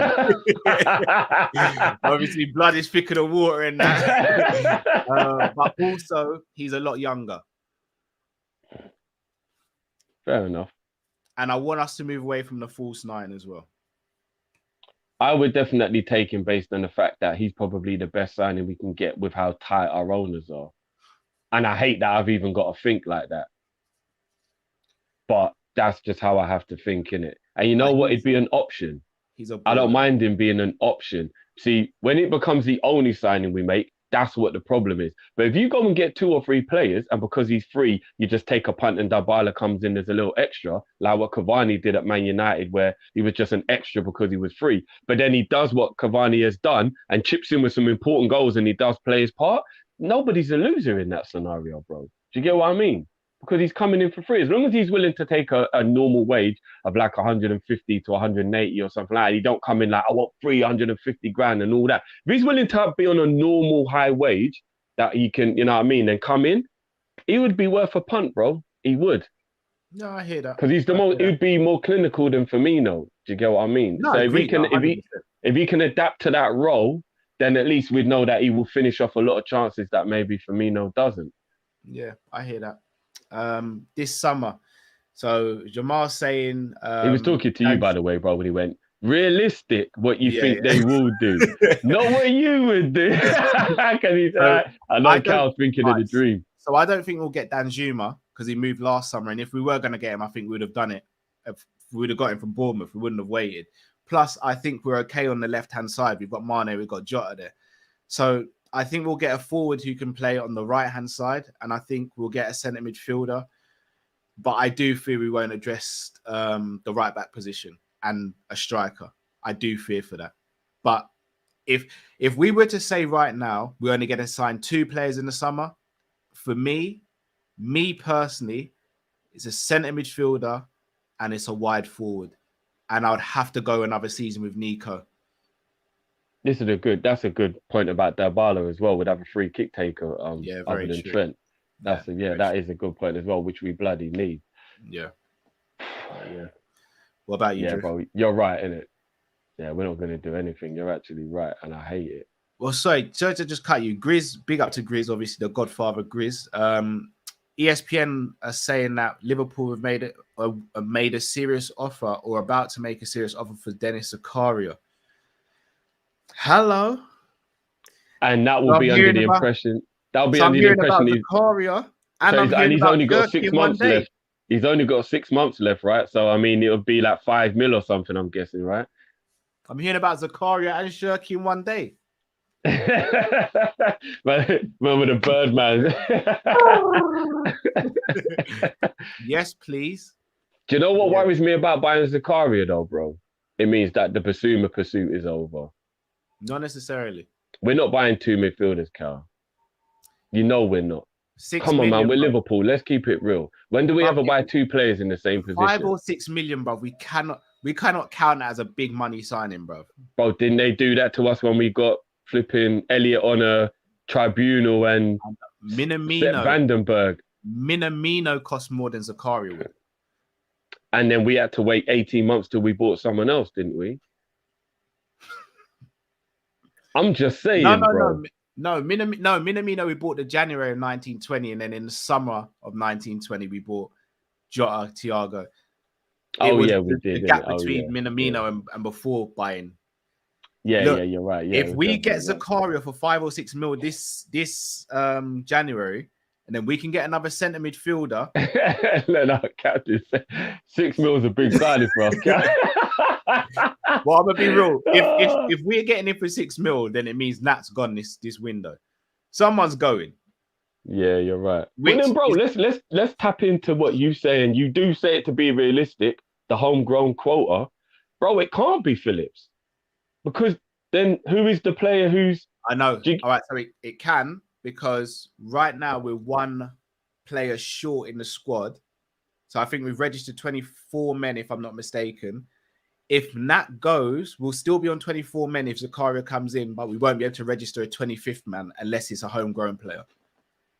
Oh, is that what it'll be? Yeah. I want Zakaria. He'd be a brilliant backup. And you know what? Not even just backup. I think him and Fabinho in a double pivot, if you're playing a team you think is a bit better than you, would be good as well. Do you know what I mean? Like, say, for example, it was like Man City in the Champions League final, and you thought, maybe we need a little bit of extra protection. You go Fabinho and Zakaria in midfield in a double pivot, and then you got that protection. But I don't know if I believe it just yet, just because I know what Liverpool are like. I know I'm being a bit like of a downer, but I refuse to ever get happy about anything until the scarf is in the man's hand and he's next to Klopp and I can tell it's not Photoshop, because I just don't, do you know what I mean? Like, I don't trust these owners to give Klopp anything. Look what we got last year. No disrespect to him, because Kabak's not crap, but we had to wait till the last day of the window to get Kabak. No, I hear and that. we had no defenders for the whole month. Like, are they really going to buy us Zakaria? I don't know, bro. I don't know. Well, but I really hope that they do, though, because you know what? Buying a midfielder right now would be, bruv, a massive boost, bro. A massive boost, bro. Because then when Ox is out, do you know what? Maybe they're going for Zakaria because Ox just rolled his ankle and he's out for 3-4 weeks. So it's like that reminder that these players actually. Ox was training today. Oh, was he? Oh, so the report I read the other day was exaggerating then, because they said that there's fears that the club he's rolled his ankle and he'll be out for 3 to 4 weeks. Ox is back in training today. Oh, okay. Well, that's good. That's good news, actually. I'm glad to hear that. But we'll see, innit? Gonna jump on some of these super chats. Rods, I see you in the background, Rod. You're gonna be next caller, bro. So see you in a sec. Pete Hour says, what team you want to win the Afcon? Mine is Senegal. Mane needs a boost. Don't know why, but something tells me we can win the league. I think anyone who's left in the competition that's a Liverpool player, I want to win the league, like the Afcon. Like, if it's Mane, if it's Mo. Hey, hello. Someone talking about Afcon. Naby. That's not even funny how freakish it is that you mentioned Naby and Matt pops up. That is scary. I was just waiting. I was in the background for about 2 minutes. I was like, nah, I'll let you man finish the Matt was like, I wish your brother would say Naby Keita. I was waiting for someone to say Naby Keita. I can't even front. I was actually very impressed with Gabon, to be honest. They played really well the other day. So I didn't see them. Imagine if they actually had a Aubameyang, you know what I mean? Yeah. I want Senegal to win. If you've been voted African Player of the Year twice, like Mane has, I believe it'll be such a nice thing to top it off with that you also have won your nation's tournament as well. Do you get what I mean? So yeah. I want Mane. I would love Mane to win it. And if I want to say Mo, but I just know Egypt can't win it. And no disrespect to any Egyptians in there, your team just isn't good enough to win that competition. Yeah. It ain't, man. And it's really like, to be fair, I feel like Guinea, the way they're playing, have a better chance of winning the tournament than Egypt do, bro. I agree. And what's so mad is what I was going to say as well, to kind of caveat what you said. It will be good to see either Mane or Salah win it, because obviously they're older than Naby. So Naby's got maybe a few more in, so he might have another chance. Whereas the other two, I think this is Well, it is Mane's... every 2 years, bro. So it's not as bad as that's the World true. Cup, That's true. But obviously, I'm just talking about how they are now. Like right now, they're elite. I don't know how they're gonna. I mean, they probably still will be elite in 2 years. But you know what I'm trying to say? Naby's just that bit younger, so he's got a little bit more time on his side. A few more tournaments in him as well, I think, than the others. So as long as one of them three win it, though, I'm happy for either one of them or either or. You know what I mean? And it's got to be the coaching at Egypt, right? Because they've got some ballers in that team. I don't understand why they're playing Bro, so it's bad. like they've only got Trezeguet and Salah, and everyone else kind of basically they just get the ball, and they're basically like, Salah, you got to beat 3 man and score. Like if you watch how they play, they don't really create that much. Yeah, that's what I'm saying, man. It's that Man United tax, man. It's weighing heavy, man. I don't really care much at all, but because Carlos Queiroz is their manager, you know. It's that Man United tax, man. You see what it's like. I know where you guys stand on this, but I'm not giving up on the league yet. Not saying I think we can win it. I'm just not giving up on it yet. Giving up isn't the right word. Accepting defeat is what I call it. That's giving up. Yeah. No. Calculate. If someone's got you, in a rear naked choke and they've got the body triangle, you're not like giving up by accepting I need to tap or I'm going to sleep. I'm one of them people. God knows he's tapping rather than waking up in. Not on a real. If I'm training in the gym, I'm tapping. If it's an actual fight, I'm doing everything I can. You're not exactly. You would do everything in your power. Like man would have to put you. What can you do in a rear naked choke and he's got the body triangle? Bro, you can help that. You can help. And he's got the arm under the chin. He's got the arm under the chin as well. Everything has to try and do something. I'm just gonna try and reach for an arm or something. You would just try anything, bro. Try. You'll see me dribbling. You'll see me dribbling. You'll see me dribbling. Man, just go. Bro, you gotta limp, try, bro. man. You gotta try, man.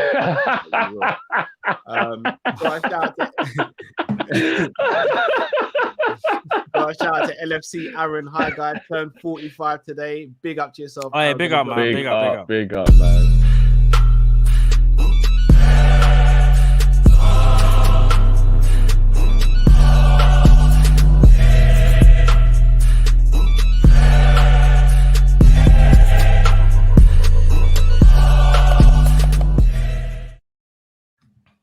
Big up. Jamrock says both Klopp and Linders said they made strategic decisions to keep the squad smaller in order to give the academy players some chance to develop. That is true. Again, I do take some of the comments with a pinch of salt, but on the face of it, that is correct, Jamrock. Ice Freezy says in terms of young ballers, France is the best. Them and Without Portugal. a doubt. Them and Portugal. Portugal have got a shout. Portugal do. They do. They do. Demo says Sterling over Ibe. Woodburn over Harry Potter Wilson. Scratch that. Everyone over him. Very confusing who comes through first out of the academy. Very true. I'm going to be real with you. I know I might get slated for this. Harry Wilson could have got more game time than Kai Gordon this season. Probably. Yeah, he would have. He would have. You're right. But again, we needed the funds, innit? Yeah. My Hill said, have you got a break and entry situation, guys? No. I just got to know. Yeah, he knows what he's doing as well. By slowly opening the door and all. Just peeking his head. I got meat, Rail says, what's good, fellas? I think we're overly harsh on Curtis yesterday. Man was class, showed everything Klopp would need in the midfield with Source. He excites me, I can't lie. I don't think we were harsh. I just don't think we went over the top with it. We all rate Curtis here, by the way. 100%. Yeah, 100%. Everyone knows Curtis is my guy, man. But you do have to be realistic when he didn't play a good game, though. But no, Matt said he played a good game. I think it was more me and Cal that was like, it was all right kind of thing. Like, Edward said, "Hi guys, my 21st birthday today. Hey, well, you can add an extra 20 years so I can get a shout out." I don't know, so 20, Big up. you know. Big up.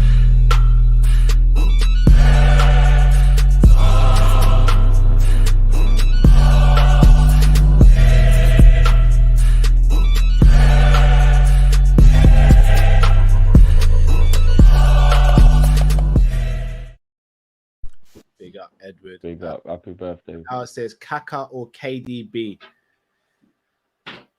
What? Kaka. Kaka, that's easy. I don't think it's easy, but I'm going Kaka.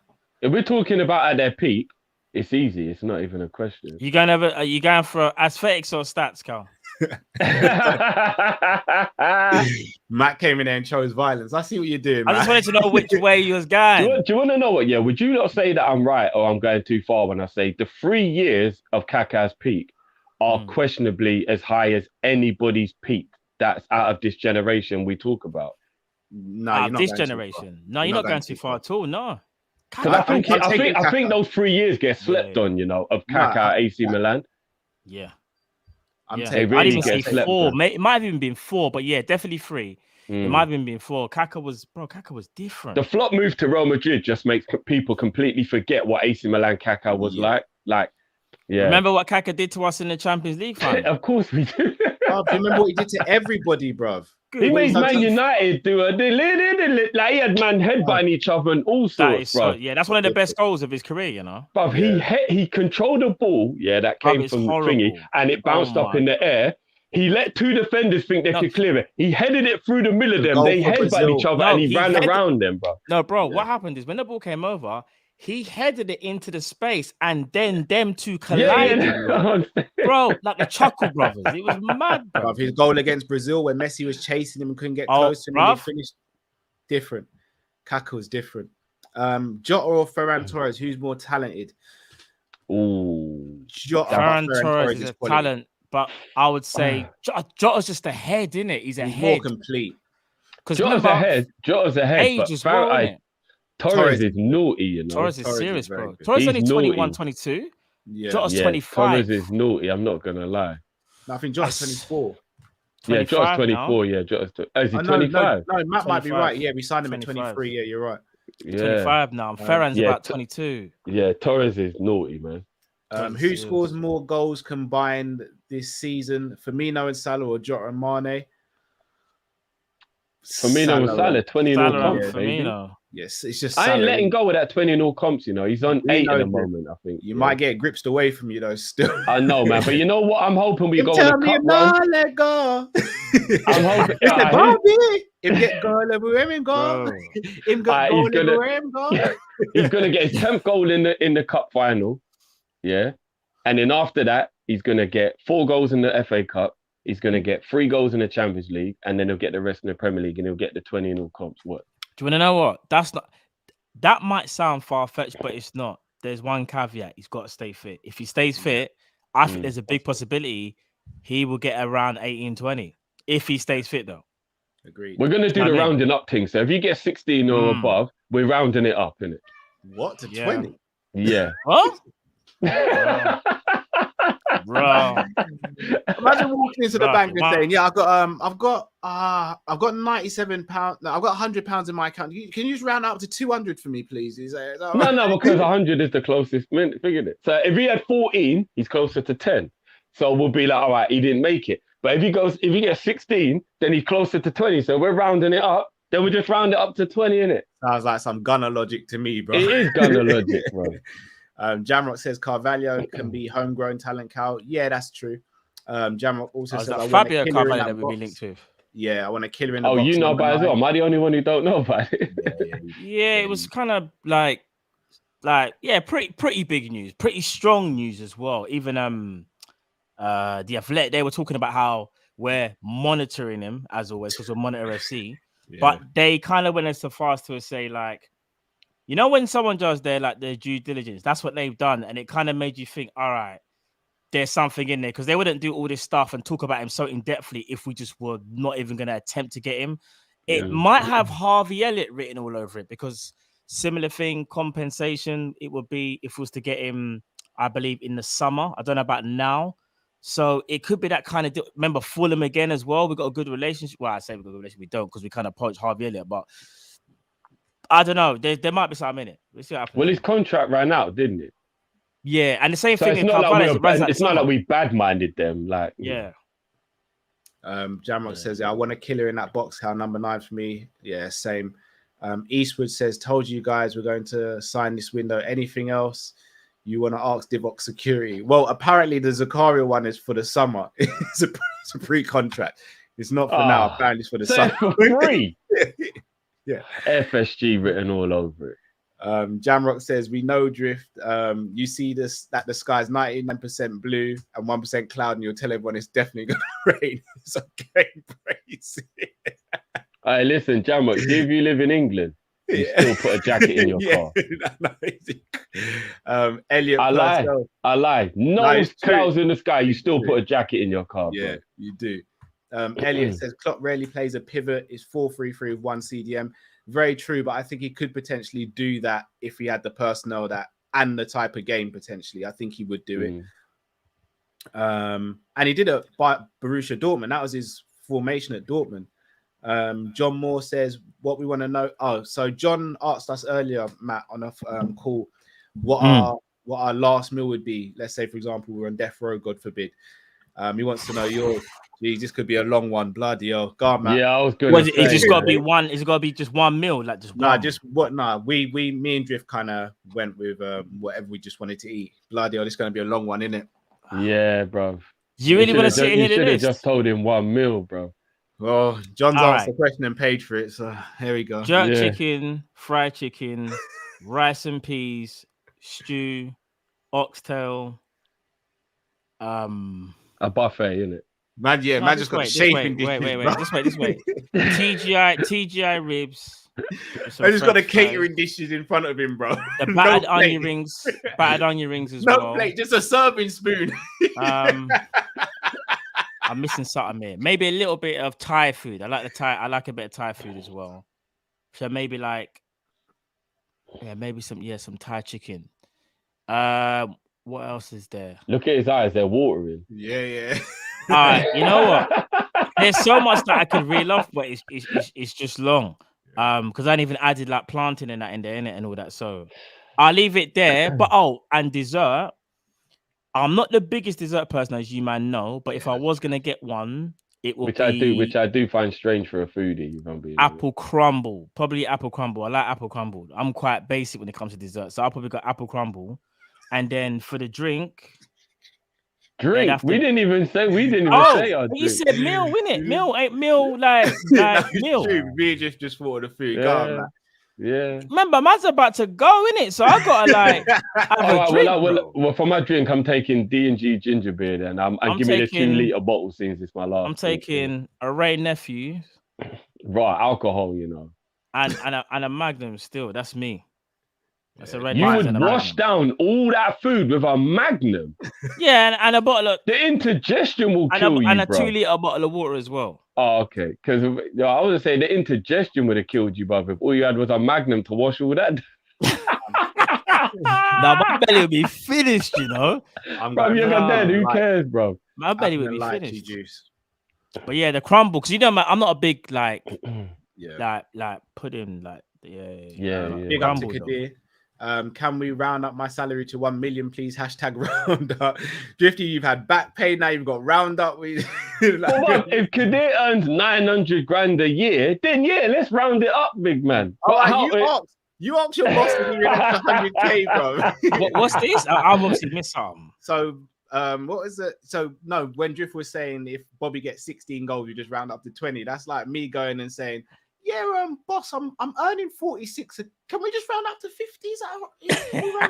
No, you'd be within your right. No, Drift, I wouldn't, bro. Bro, your manager would look it's at pay you. rise time. Let's just round this up and make it a cool 50. Bro, your manager would look at you and go, how long was your probationary period again? Because no, but if you've been working there for a while, obviously you don't ask for a pay rise unless you deserve it. Bro, right? You can't say to your boss, yeah, like, I'm on 46. Like, let me just round it to 50. This is what the manager's reaction would be.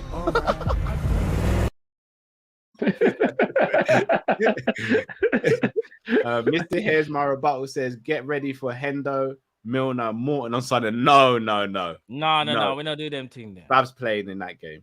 If ever Klopp does such a thing. Right, let's get the rest of these calls sorted. By the way, let's do Project Get Kadir $1 million a year salary. I like the sound of that. If you're his boss and you're watching, he needs a pay rise. Big up, Rods. Yo, what's going on, brother? What's going on, bro? We same family. Wagwan. What's going on? We're on our way to Wembley. Go, some brother. Go, some brother. Trust. Yeah, like 11. Yeah, sir. I told you last time. One more beating for them, you know. One more beating. You did. No, you did. You actually did. You did say.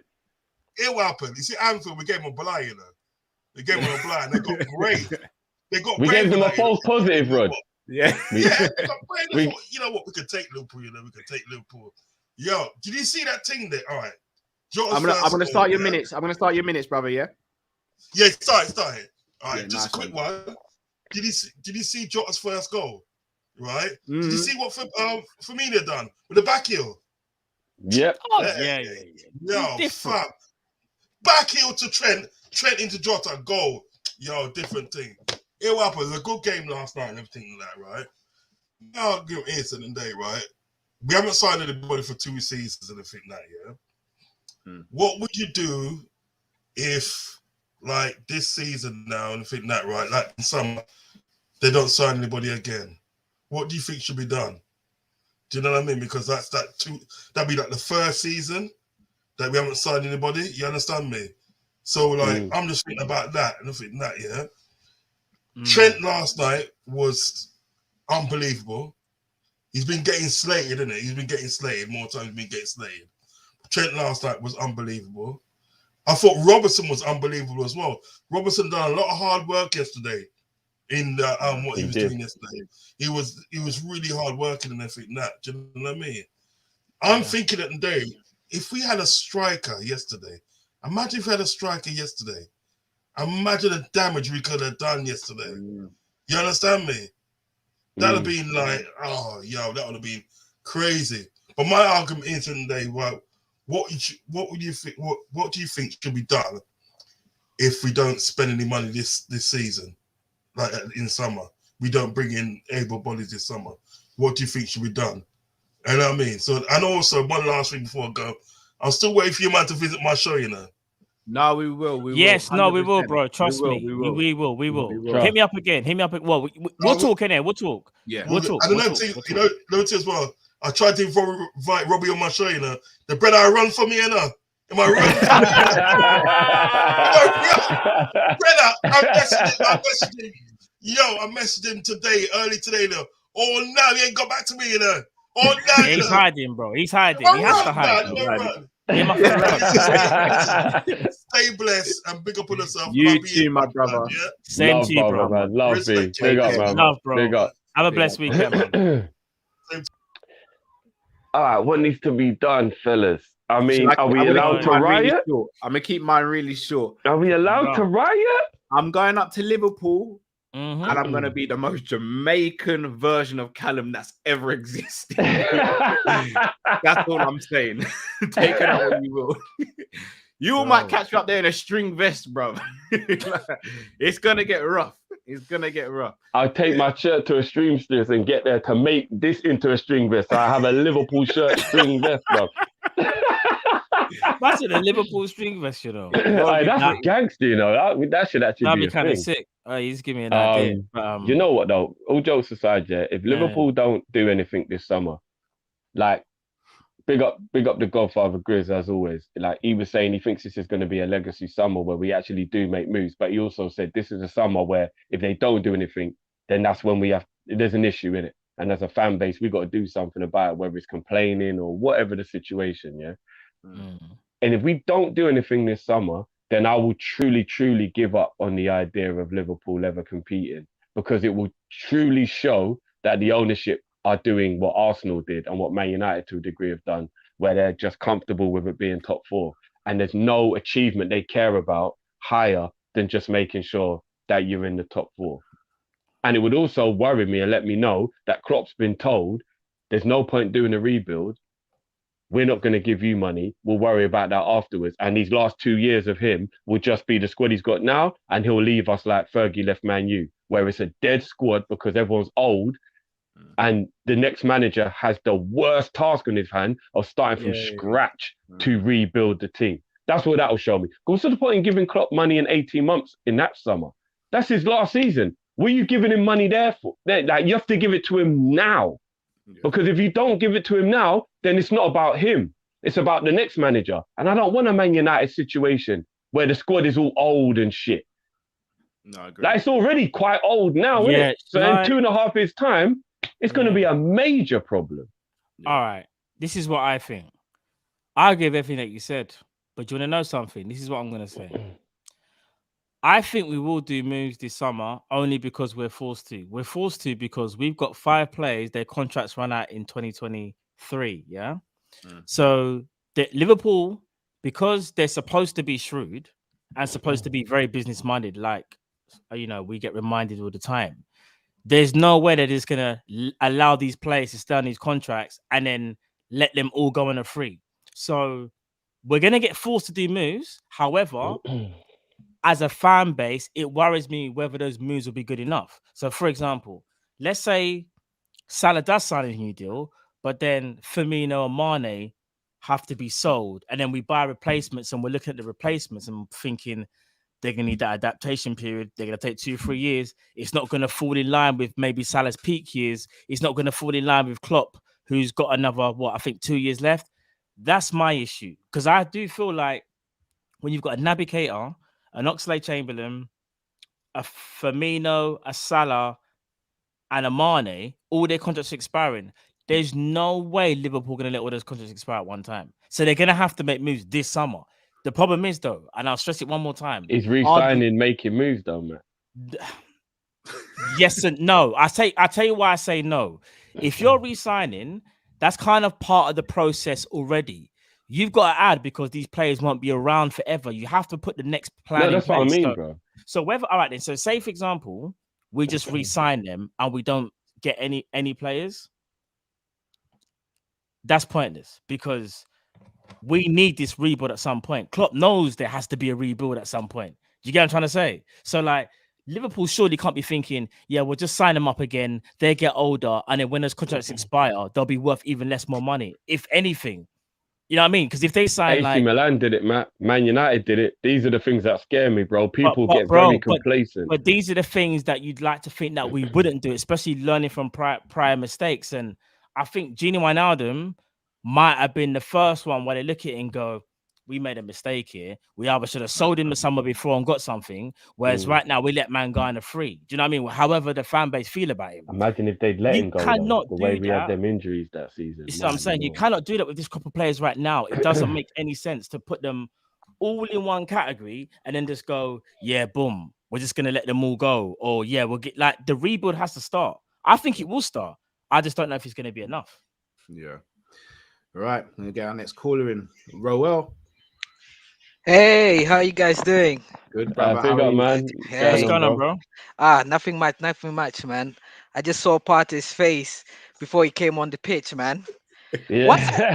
When I saw his face, I'm from Ghana, right? When I saw his face, I was like, Charlie, this guy's about to stink up the place, man. Wait a minute. Yeah. Bro, do you mean this face? Bro, that's the face. Once I saw that face, I'm like, nah, this guy's about to stink up the place. That face right there. I was like, Charlie, but man. Big up to you guys, man. Really enjoying the show at the moment. Yeah. Bless, bro. Thank you, bro. I've like 3 questions, right? Yeah. What do you Trent in the midfield, for or against, and why? Second question is who can you compare Jota to? Like if you want to compare a combination of 2 players, or just a particular player, because I think the guy is phenomenal. He's just underrated. No one is talking about him, and which is fine, which I really like, because I don't want any to making it. But it seems he's really grounded. He seems like he's really grounded and stuff as well. So I'm not really overly concerned about that. And the third one is Ngannou or Gan. Is it Gan? What's his name? Gan? Cyril Gane. Ngannou or Gan? Cyril Gane. Who do you think will win? Yeah. Yeah. You're Is gonna it get tomorrow, Cal right? started, Tomorrow's the bro. fight. I know. That's why I brought it up, man. Yeah. Yeah, man. Cal's more excited about this one than us being in the cup final. Best believe.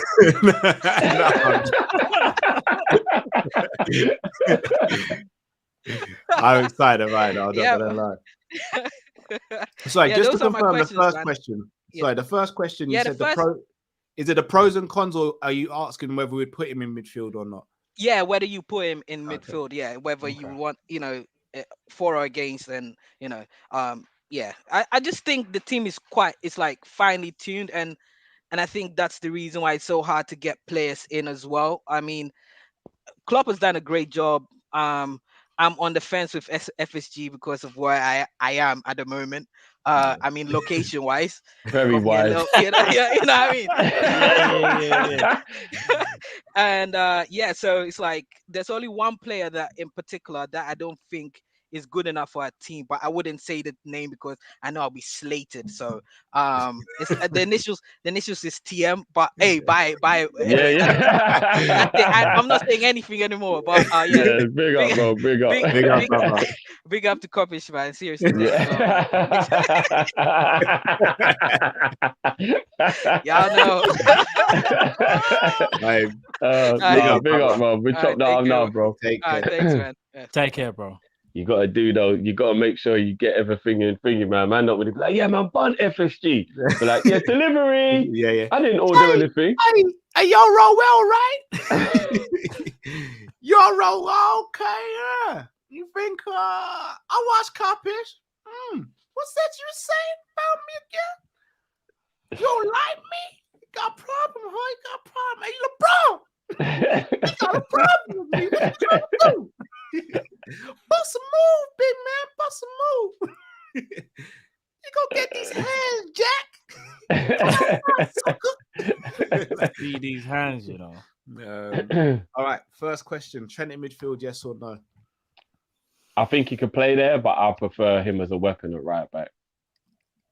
I think he could learn to play his trade there. But I don't think it should be now. I think maybe when Klopp leaves, the person wants to get like a more defensive-minded right back, and then you can kind of utilize it from midfield. But I don't think it should be a rush transition. He's got the listen. We wait till his legs go. We do a John Barnes. We wait till his legs go, then you play him in midfield. Big up, Drifty. You took the words out of my mouth. There is no one else in the world like Trent right now. No, there isn't. Keep that weapon in its best position. He's the best in the world in that position. Unless there's another Trent out there. The whole world is jealous of us, Cal. Remember, he's Neo. He's Neo. Like, you see our system. Our system is catered to get the best out of him. That's why you shouldn't move him. I disagree. You know, I just think he just gets the best out of himself, bro. Nah, do you know what it is though? If you think about even this season, how like if you look at his heat map, bro, he's even more further forward, but more central. So when we're attacking, there are times when he's in that, that kind of, I don't want to say KDB pocket, but half space. The half space, yeah. Half space. He can be there, bro, and he's just lingering, and he gets the ball, and he just creates danger. Bro, he's different, man. We've got a player in our team that the whole world is jealous of, the same way we're jealous now of Dortmund for having Haaland. And, there's the few players, right? The whole world is jealous of the fact that we have Trent. And I think they hate even more that he scouts because they know they can do fuck all about it. Yeah. Because he ain't going nowhere. Yeah, you can't poach him. Like that's when I'm glad he scouts, because if he was Brazilian, we'd have this Real Madrid Barcelona bullshit going on. We would have it every season. Yeah, we would have had it already. Yeah, for real. We'd have had it for like the last 3 years already, bro. Man would have won the Champions League. That's it. That man, they know they can't do fuck all about it. So deal with it. Future captain, bro. Remember I said it, bro. Yeah. Captain. Jota comparison. Who are we comparing Jota to in terms of playing style? This is a real hard one, His movement reminds me of Michael Owen. Owen? I don't His know movement, his who he movement, reminds not me his, of. not his style of his movement reminds me of Owen. No, I'm gonna be real. I don't even want to disrespect. This is gonna sound mad. I don't want to disrespect Owen like that. I think Owen's movement was far superior to Jota's. Okay, not far superior. That's going a bit deep. Let me just say it was just a little bit better. It's better than Jota's. I think, bro, Owen's movement is nuts when you think about his peak years, bro, at Liverpool. All right. I'm gonna steal Ali A's answer here. Okay, go on. I'm gonna say Luis Suarez in terms of playing style, not the same level of talent in terms of playing style. Playing style. Ali A, I kind of know what you mean because he runs like very effort kind of. He's a powerful and like, runner. He's a powerful runner. He's not a I'm trying to clean think. dribbler, but he gets past his man. Yeah, This is, yeah. you know what I was yeah. gonna say? It's kind of a comparison Yeah, to a Ali A degree. for that. Shout out to Ali That's A. He's a good like a shout. B-Tech Suarez then. Yeah. I don't like the first bit. I know. I don't like the B-Tech thing. No, 'Cause I wanna- told alright, you I B-Tech know don't mean what that Drift you're means, crap. though. It just means you're not as good It as doesn't that. sound nice, though. Yeah. Do you know what it is? Bob, if you finish with your missus, you're like, how was that, babe? She went, it's B-Tech. You look down and be like, I was a bit bloated, you know. It babe. weren't, I had, yeah, it weren't quite an A, but you know, it's just one lower than an A, fam. Man, like, No, if she said it's a B-Tech version of her ex, then there's going to be a riot. But if she said it's a B-Tech version of your best, I'll be like, all right, well, that's not right then, isn't it? But if she strokes you on your shoulder and says, babe, B-Tech's not that bad. You're going to feel right. yeah, you're gonna have that though. When And she plus, goes, that "It is a ain't that very, bad." very personal thing for me to need to know about being B-Tech at. This is very, very, this Mad is very personal, innit? different. Man This is very even different. mentioned the hand on the shoulder. as Yeah, well. bro. Man said I was getting That's getting condolences and that. what Like, you just did with Jota, bro. You said, Jota, you're B-Tech Suarez, but it's okay. There's nothing wrong with being B-Tech. He's kind of got a Suarez point, is right? arguably the greatest striker of our generation. So to be a downgrade on him ain't a bad thing. I know, but let's try and stay away from B-Tech. However, though, All right. I will say this though. When he nutmegged my man for the goal, beautiful. that was kind of Suarez-esque, innit? Because Suarez wasn't. I think you said it, Drift, actually. Because I remember we used to have this debate. You used to say to me, Suarez is kind of like clumsy but spectacular at the same time. And I used to be like, nah, bruv, he's got feet. Da, da, da, da.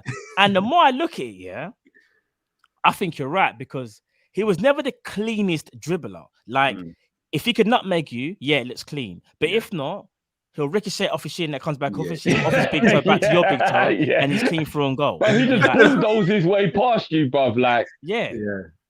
yeah. So It's if fact. I'm being honest, And that's what Jota did to Suarez Thingy thing. yesterday. Do you remember when he created a chance for Gordon?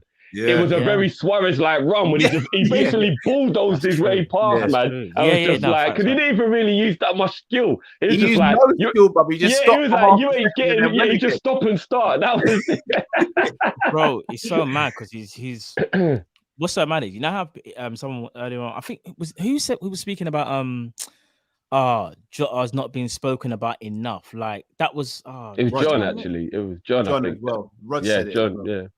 all right. So if someone's gonna say he's not being spoken about enough, yeah, it's kind of mad because last season we was, but he got the injury. Then now you look at it, he's gone back to his old form. Because I feel like if I'm being realistic, if he never gets injured last season, I think the whole world is talking about Jota because he just would have continued and ascended.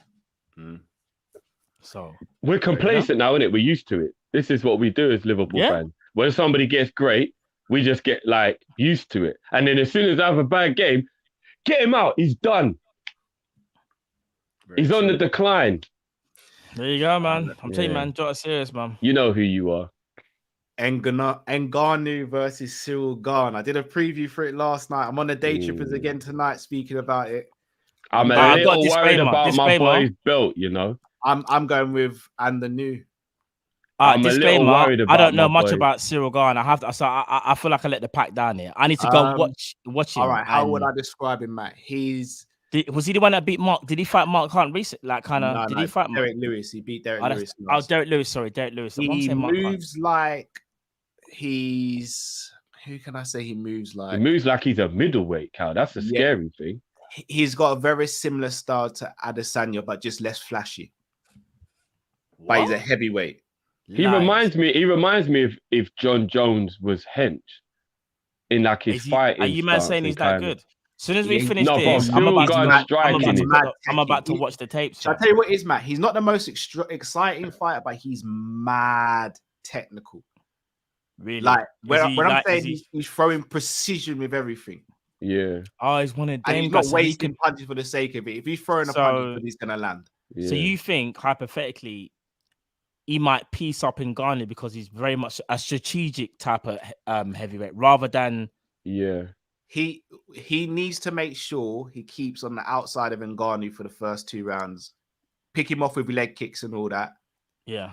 If he lets Ngannou back him up, he could be in huge. Bro, I'm gonna be real. Anybody's in huge trouble if Ngannou backs them up. Remember, Miocic was trying to keep distance at one point. Then I think he got kind of because remember when I think even the commentators were like, "Look at Ngannou now, like he's being patient," and then I think Joe Rogan was like, "This is scary" or something like that. Yeah. No. It was when he stuffed the takedown. Yeah. It was like, hello, he They can were like, wrestle. No, he's this is learned. a problem. It was Cormier. They were like, he's evolved. Oh, he can wrestle now. So, you know what that was? It's like when it's like if you see a new Terminator or something, and you see they've evolved, bro. Yeah. We always just say about Ngannou, physically, no one comes close. But all he had to do was just like evolve his game, bro. You see that fight against Stipe? Do you know how patient he was? It was. You saw, scary, bro. Stipe was looking like, fam. I didn't train for this shit. I'm gonna be honest, fam. He's like, who is this? Who Bro? is this? Like, But I'll it be was honest scary. with you, even as good as Stipe was, and he was a brilliant fighter, he didn't have the size that Cyril does in terms of, I feel like there's still going to be a part of Ngannou that feels he has to respect the size of Cyril. Whereas with Stipe, I don't quite think he did. Do you know what I mean? Like, I think he just knew, I'm bigger than you, but I hate you, you're dead. But Whereas Stipe could Gahn is throw big, bro. hands, So, like, I feel like he's got to also respect what's coming back because Gahn is powerful, bro. I saw the look in Derek Lewis's eyes when Gahn hit him, and he said, rotted. And you know, if you make Derek Lewis aware of your power, knowing how strong he is, then you're onto something. Yeah, Lewis quit, bro. Lewis is just like, I can't be arsed with this, He bro. quit. Not literally, but like he gave up. He was like, bro, I can't be arsed with this, bro. Like, you're too strong, you're too big, you're too quick. Like, I know it's bad to say. I do want to see Ngannou and Lewis fight again. I want to see this version of Ngannou versus Lewis again. Yeah, because there's no hesitancy. There's yeah, no but you heard what you know Lewis what I mean? said last time. Lewis was like, man, fuck all them 5 rounders, man. Unless you're gonna make the title fight 3 rounds, Lewis don't is even my call me. favorite MMA person of all time. Yeah, bro, his he is the personality. one. Man His took his personality. cup out and dashed it in the crowd, Cal. Who wants to catch a sweaty cup, bro? Bruv, it's the funniest ever post match he did. Derek Yeah, Lewis, yeah. he was on the desk with Michael Bisping, Tyron Woodley, and I think it was Karen Bryan, and she was like, Yeah. "So you've just won. What are you planning to do next?" He's like, "Well, I'm planning to go home and throw my wife legs up in there and see what happened next." Bruv, you see when he does stuff like. Bro, all you could hear was Michael Bisping just laughing in the background, bro. Do you remember that But one where it's he's like, they asked him a question, he's like, my balls are hot. Yeah, why did you take your shorts off? My balls are hot. Bro, he's a character though. He's a character. Do you remember against who's it against? You know, like there was a moment where he got you with like a kick. Like was you really in pain? He's like, no, I just need a boo boo. Yeah, it's like raw. Man's just like, I just needed a shit during the fight, and he just. I let a couple farts out, and everything was all right after that. It's just a boo boo, just a boo boo. The guy Lewis, G, yeah. man. He's undefeated. Joe Rogan podcast on Spotify. What's that? Sorry? Has he been on it? No, I haven't seen it. No, but he keeps on saying to invite me on. Why ain't Rogan got him on, man? No, he has. He's been on. Oh, he has been on. I need to check that out. Yeah, Then. brother's hilarious. You'll be laughing from the beginning to the end, bro. Derek Lewis, I he's forgot one the character that I Spotify hope thing stays now. in MMA for a Yeah, long Derek time. Lewis is the man, bro. But yeah, no, I think Cyril might take it. I am worried. I want Francis to win.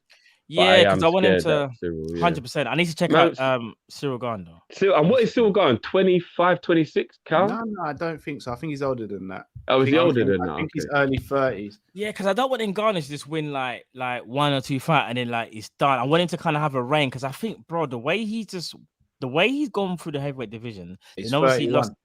A If you man's got my Arcane. age, bro. He would 31. kill me, bro. Like, that's how humbling that is, bro. He would be up, bro. He'd be so ugly, bro. You have you seen what it looks like though, Matt? Yeah. Bro, I have to beg for my Yeah. life, What is he bro. about? What is he like? 6'7", right? Nah, he's about. I say about 6'4", maybe. 4, yeah. Yeah. Maybe 6'5". But bruv, I'd literally Whatever have to that is, beg he's him still a to spare me. giant. No, he's still a I would yeah, have he's a to unit, beg fam. him to spare. Like if we could have been in the same school year, bro, and I'd have to beg him to spare me. Literally, I'd be like, bro, please, Cyril. No, you stepped out of line. Cyril, please, bro. Please, I'm sorry, Cyril. I won't do it again. I think it's quite scary how like loose he is with it as well. Like he's got that attitude and that demeanor of like pure. Like, have any of you lot seen Superfly? The new remake. You know the bit when he's like, that's right, pussy, and he's like, bro, I'm not walking away from me. I'm walking away for you. Like he's got that kind of attitude in it. Like, oh, well, you think I'm walking away so you don't die today. Like he's got that kind of attitude, and that's what makes it even scarier, to be honest. 6'4", I was right, 245 pounds, muscle. He's a giant. Because He's a giant, because he's bro. just built like a no. Built 6'4". Because I think what's Ngannou's weight, Carl? Can you remember? Like, because he Ngannou cuts cut in it. weight to make heavyweight. How can you cut weight to make heavyweight, bro? Man's got to go on a diet to make 265, bro. Bro, you see when they have to do the whole weighing thing, bro. Imagine that he has to His cut face looks weight. sunken in, and he weighs 265 on the scale, bro. And his face looks sunken in. That means he probably walks around 290. Bruv, the last fight he weighed in at 263, I think, and Ariel Helwani interviewed and was like, "Did you try and come in light?" He's like, "That is the lightest I could come in, Ariel." I was like, "Raw." At 263, and he ain't got fat on that body, bro. Yeah, I'm not gonna lie. Ngannou's just different. Yeah, he's I feel Optimus sorry for Prime, his coach that has to keep taking them leg kicks during training, bro. I don't care He's if he's probably got the gone padding through on. how many coaches, fam? I can't even lie. He definitely pisses his blood. I'd be demanding 30% of his salary. Of everything, not just his fight. Yeah, no, I agree. damage He would be definitely absolutely pisses crazy. blood. I don't care what anyone says. There's no way you get kick up like that during training and you don't piss blood. I'm sorry. For real. Ramsey. You're on mute, bro. You're mute, bro. You're mute. Yeah, can you guys hear me?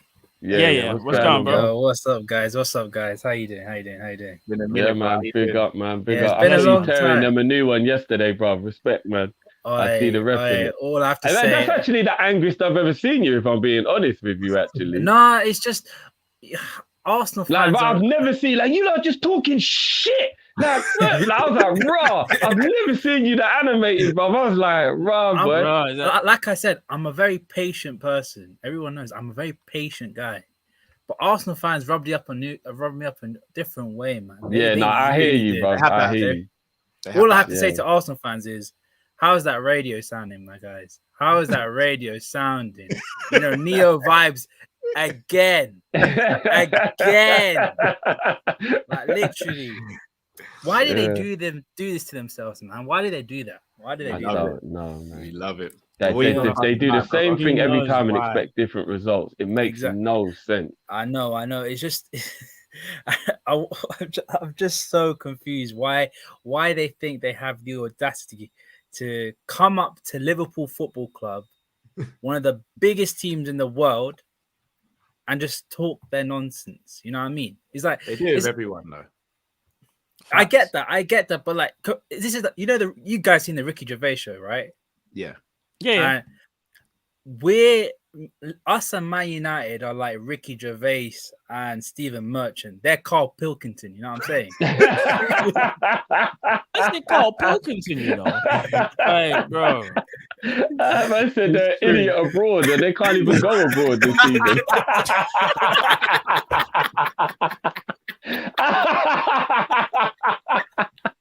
They've had their passport confiscated for 12 months. Right, bro. Oh my god. In the mud. Oh, In the man. mud. Tonight, Rams, bro. Yo. All I gotta say, you see, Jota, I really do think he plays like Michael Owen. I think it's because of the movement and the way because he's quite miniature and he's very good at heading the ball, like what Owen used to be. I see a little bit of Owen inside him rather than Suarez. I think Suarez was a little bit too techie, if you get what I mean. I think with a football, the way he could strike a ball, I think Suarez was clean with it. I think Jota is more or less like an Owen, like a little bit of like a poacher, in my opinion. I've got a question for you guys. Go on. If Alisson's goal last season was to win a title at Anfield, would it have eclipsed Sergio Aguero's goal? That's a question for you guys. You guys were talking about a striker, yeah. I'm gonna give you another Bundesliga update on some pretty decent strikers. I think you guys would have heard of him. Like Patrick Schick is doing up a madness with Bayer Leverkusen, and seeing as though Divock Origi looks like he's gonna go, which I'm not too happy about. Maybe a swap deal with Patrick Schick plus money might go a long way. I'm just saying, it's just an option, I think. And yeah, Matt, I need to apologize to you. I'm fully on the Christopher Nkunku train, bro. I'm on that train. It's all right, man. I'm on that There's train. best space on this train, fam. Don't trust me. I'm on that train. I think he's just him, Jota, and everyone would have been great. And all I've got to say is the last thing. I don't know if Cal showed you. Yeah, I sent him a video. It was about Arsenal and Liverpool. Do you guys remember Arnautovic, his goal against Macedonia, where he starts talking? Yeah. And then Alaba grabs him in the mouth. And I told him, that is literally what Liverpool fans have done to Arsenal for the last legit. Literally. This is what we've been doing for the last couple of weeks. Just grabbing their mouths and telling them to shut up. That's what we've been doing. That's what we've been doing, man. I'm sorry. It's just you gotta love it. It's just, yeah, man. It's just Ramsey, we're gonna chop that up now, my brother. Yo, big up, guys. Big up, man. Love as always, bro. Big up, man. Oh man, you gotta love it. Shut him off. Shut him off. You know that hurts as well, bro. Yeah, your man inside like your that, gums man. and all. Yeah, bro. Mad. Bro, we got ulcer now, bro. We You got ulcer, you know. Bro. So first question: if Alisson had scored the goal against a team in the last day of the season, like he scored against West Brom for the title win, is it eclipsing Aguero? Yeah, because the goalkeeper. Yeah, fully. Yes. Not even just that it was a goalkeeper. No, not bro, even just that's like a big thing, though. No, obviously, but I believe the dramatics of that whole scenario, including the celebration and everything, if there was a packed stadium, would have been. And he's a goalkeeper, bro. He has bruv. no right, bro. No, and then it's because he's the goalkeeper. Oh, okay. So Do you know what I'm saying? And on top of that, if you put the story onto it about him losing his dad as well, if the whole scenario was the same, but the goal just wins the league, the emotion, we'd have all been in tears. I reckon the entire Liverpool fan base would have, because I nearly cried anyway. Everyone would have crumbled. Because I knew the emotion it meant to him. So can you imagine the way the fan base would have been if that goal won the league? Yeah, that would have eclipsed Aguero 100%. Yeah, no, it would have. It would have. So, okay, what was the next question? Next question is Patrick Schick. I don't know if you guys have watched much. I watched it, not a lot. I definitely haven't seen enough of him to swap him for Divock. That's for damn sure. I ain't watched a lot of him. What's he like, Cal? Like, is he target man? I haven't watched much of him. I just know he's a good goal scorer. Like, he's a good goal scorer. There's a lot of things going around. Especially a couple of people on the football terrace that I do have a point that there might be a little bit of Bundesliga tax where it's a bit difficult to get used to the Premier League when you play in the Bundesliga because it's such an open game over there. And then I think because we're a bit more defensively compact and stuff in England, the strikers get a bit of a culture shock when they come here that why haven't they got as much space as they're used to and things like that. Yeah. So I think you do maybe have to take that into consideration. Maybe that is like a real thing that we can't take for granted. Like look at Sancho for an example. Maybe he's being mismanaged, but he also seems to be struggling to even cope with the tactics and how the teams play and stuff like that. So I'd have to see him in the Premier League to truly know if he's up to scratch. A certain Timo Werner was told to me, and this ain't even me shading Matt, because a lot of people said it, that he was great and and whatnot. No, because I know a lot of the fan base will think I'm shading you when I say this, but Timo Werner, everyone's eyes is this. And when I said he was overrated, people be like, "No, you don't know, rare." And now look, he's been in the Premier League for 18 months, and it's like, maybe it was the Bundesliga tax. He just had a lot of space over there, so it was easier for him. You know what I mean? Yeah. The thing is, he used to miss chances over there as well, but not to this rate. Not to this rate. This rate's mad. This rate's mad. I know people thought it was harsh, but when I saw him at that World Cup, I did say to myself, this guy don't look elite. Like everyone's like, oh, it was the pressure of him being young. And stuff. I was like, fair enough. Yeah, Werner. I was like, fair enough, but he didn't look elite to me. You're right. And I actually think he's playing better than people are giving credit for outside of the goal scoring. Because I think he makes intelligent runs, and I think he does add something to the attack. It's just because he misses those chances, it's like everyone just looks at that and goes, oh, you're done. I think if you play him as a wide forward, he's not actually a bad player. Maybe that's the whole point. Stop thinking him as a striker now and realize he's more of a wide forward and he makes runs, creates space and all that stuff. And then there's someone else score the goals, isn't it? But as a striker, I always knew Werner was overrated. Always. Do you know what's so mad? Just quickly, regarding Werner. Werner used to play in the 4-2-2 at RB Leipzig, And what's so mad is that he's obviously played best in a two-man attack because he used to play with who's the other Leipzig striker, Cal? The tall one. He's like from Poulsen. Denmark or something. Poulsen. Yeah, Poulsen, yeah. Bro, it's so mad that Lukaku's saying he plays best in a two, but Tuchel will refuse to do the 3-5-2 thingy. He wants to stick with a 3-4-3, wants to use Werner kind of like out wide, bro. Play Werner in a two-man strike force with Lukaku. Let them gel. I think they would actually work. However, you're right, though. I think Werner was better than what I thought he was. I genuinely thought he was better than what I thought it was. But what's so mad is he can do everything other than score. Bro, his movement, he's intelligent.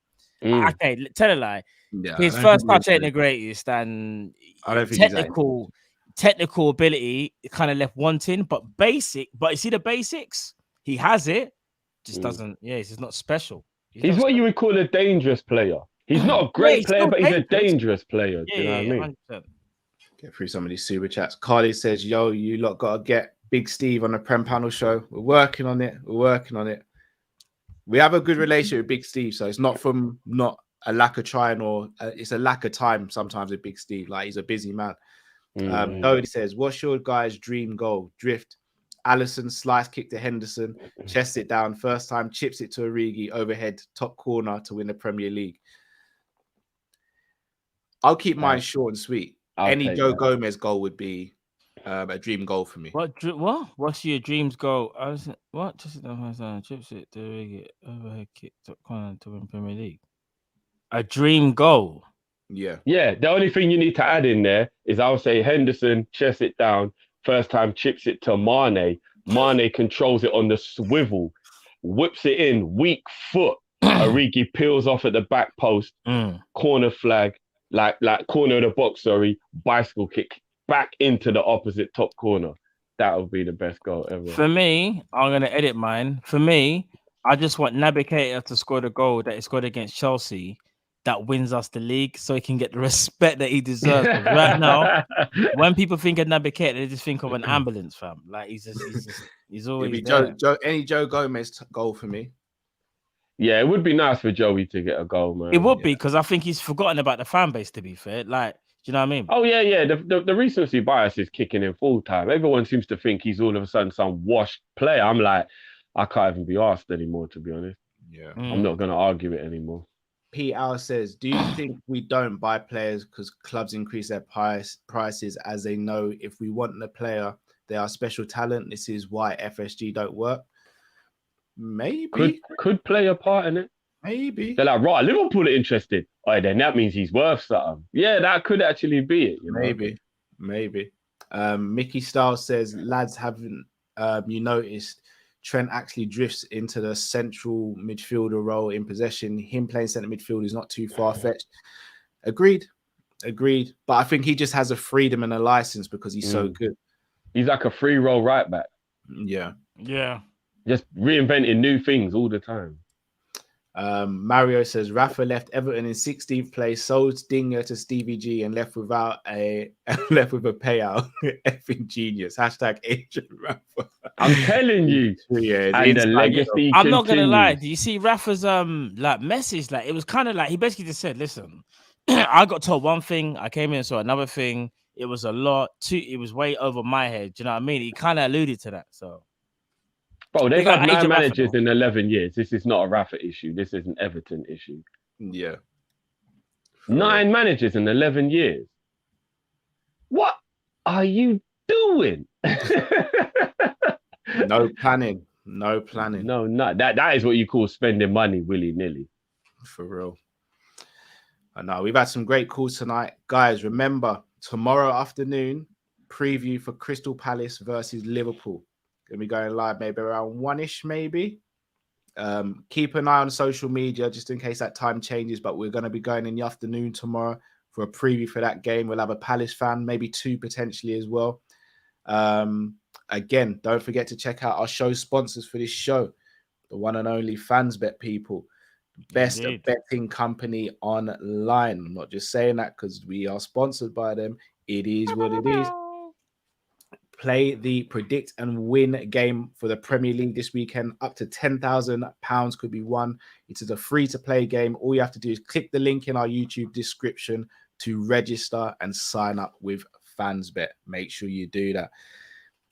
One more. Jamrock says, I think that will be sold with Liverpool. We're calling Reece. I do as well, which is a bit annoying. Yeah, I saw that. Reece Williams back. Yeah, Nat Phillips gone. Even gone. But that's annoying as well because Reece needs as much like experience as he can get, man. Yeah. Sure. Right. But anything you guys want to add before we take the people out? Boy. No, man. Love as always. Big up to anyone who didn't get on because obviously we ran out of time. You know what I mean? Big up to everyone who was patient and waited as well. Like, loved all the callers today, man. The Trini love was amazing. You know what I mean? Trinidad is definitely going to be the first stop on the world tour, 100%. Yeah. Also, basically, before we go, sorry, Jeff, one last thing. We got one more person, but Joe, unfortunately, we can't bring on today, my bro. Unfortunately, we ran out of time today, bro. But I promise you, we'll have you on next week. Yeah, next week, bro. Next week. DM one of us next week, bro. Promise you, bro. You will be on next week. So apologies, we couldn't fit you on today's show, my bro. Nice one, Joe. Just that we run over a little bit of time. You know what I mean? So apologies, my bro. Love, my bro. Trust me. Yeah, man. Just big up to everyone, man. It's been a good show. It's been a fun show. Yeah, man. As always, great questions, great fun. You know what I mean? Oh, it's Sunday. Was it Sunday? Sunday. Yeah, bro. I'm still riding yesterday's wave, bro. I'm not gonna lie. Maybe who got Sunday? Is it Palace? Palace. Yes, Palace, bro. Yeah. It's gonna be a tough one. It's gonna be a tough one. We have them away. Away. It's away, bro. Yeah, bro. So. We'll see, but I'm still riding the wave because I really didn't think we'd beat Arsenal with the squad we had, and we did. So I'm happy, man. We're talking it. We're talking. We'll talk. Hello. Hello. You might see, man. For real. Big up to everyone. Smash the like button if you haven't already. Until we see you tomorrow. Stay safe. Stay blessed. Have a wonderful Friday.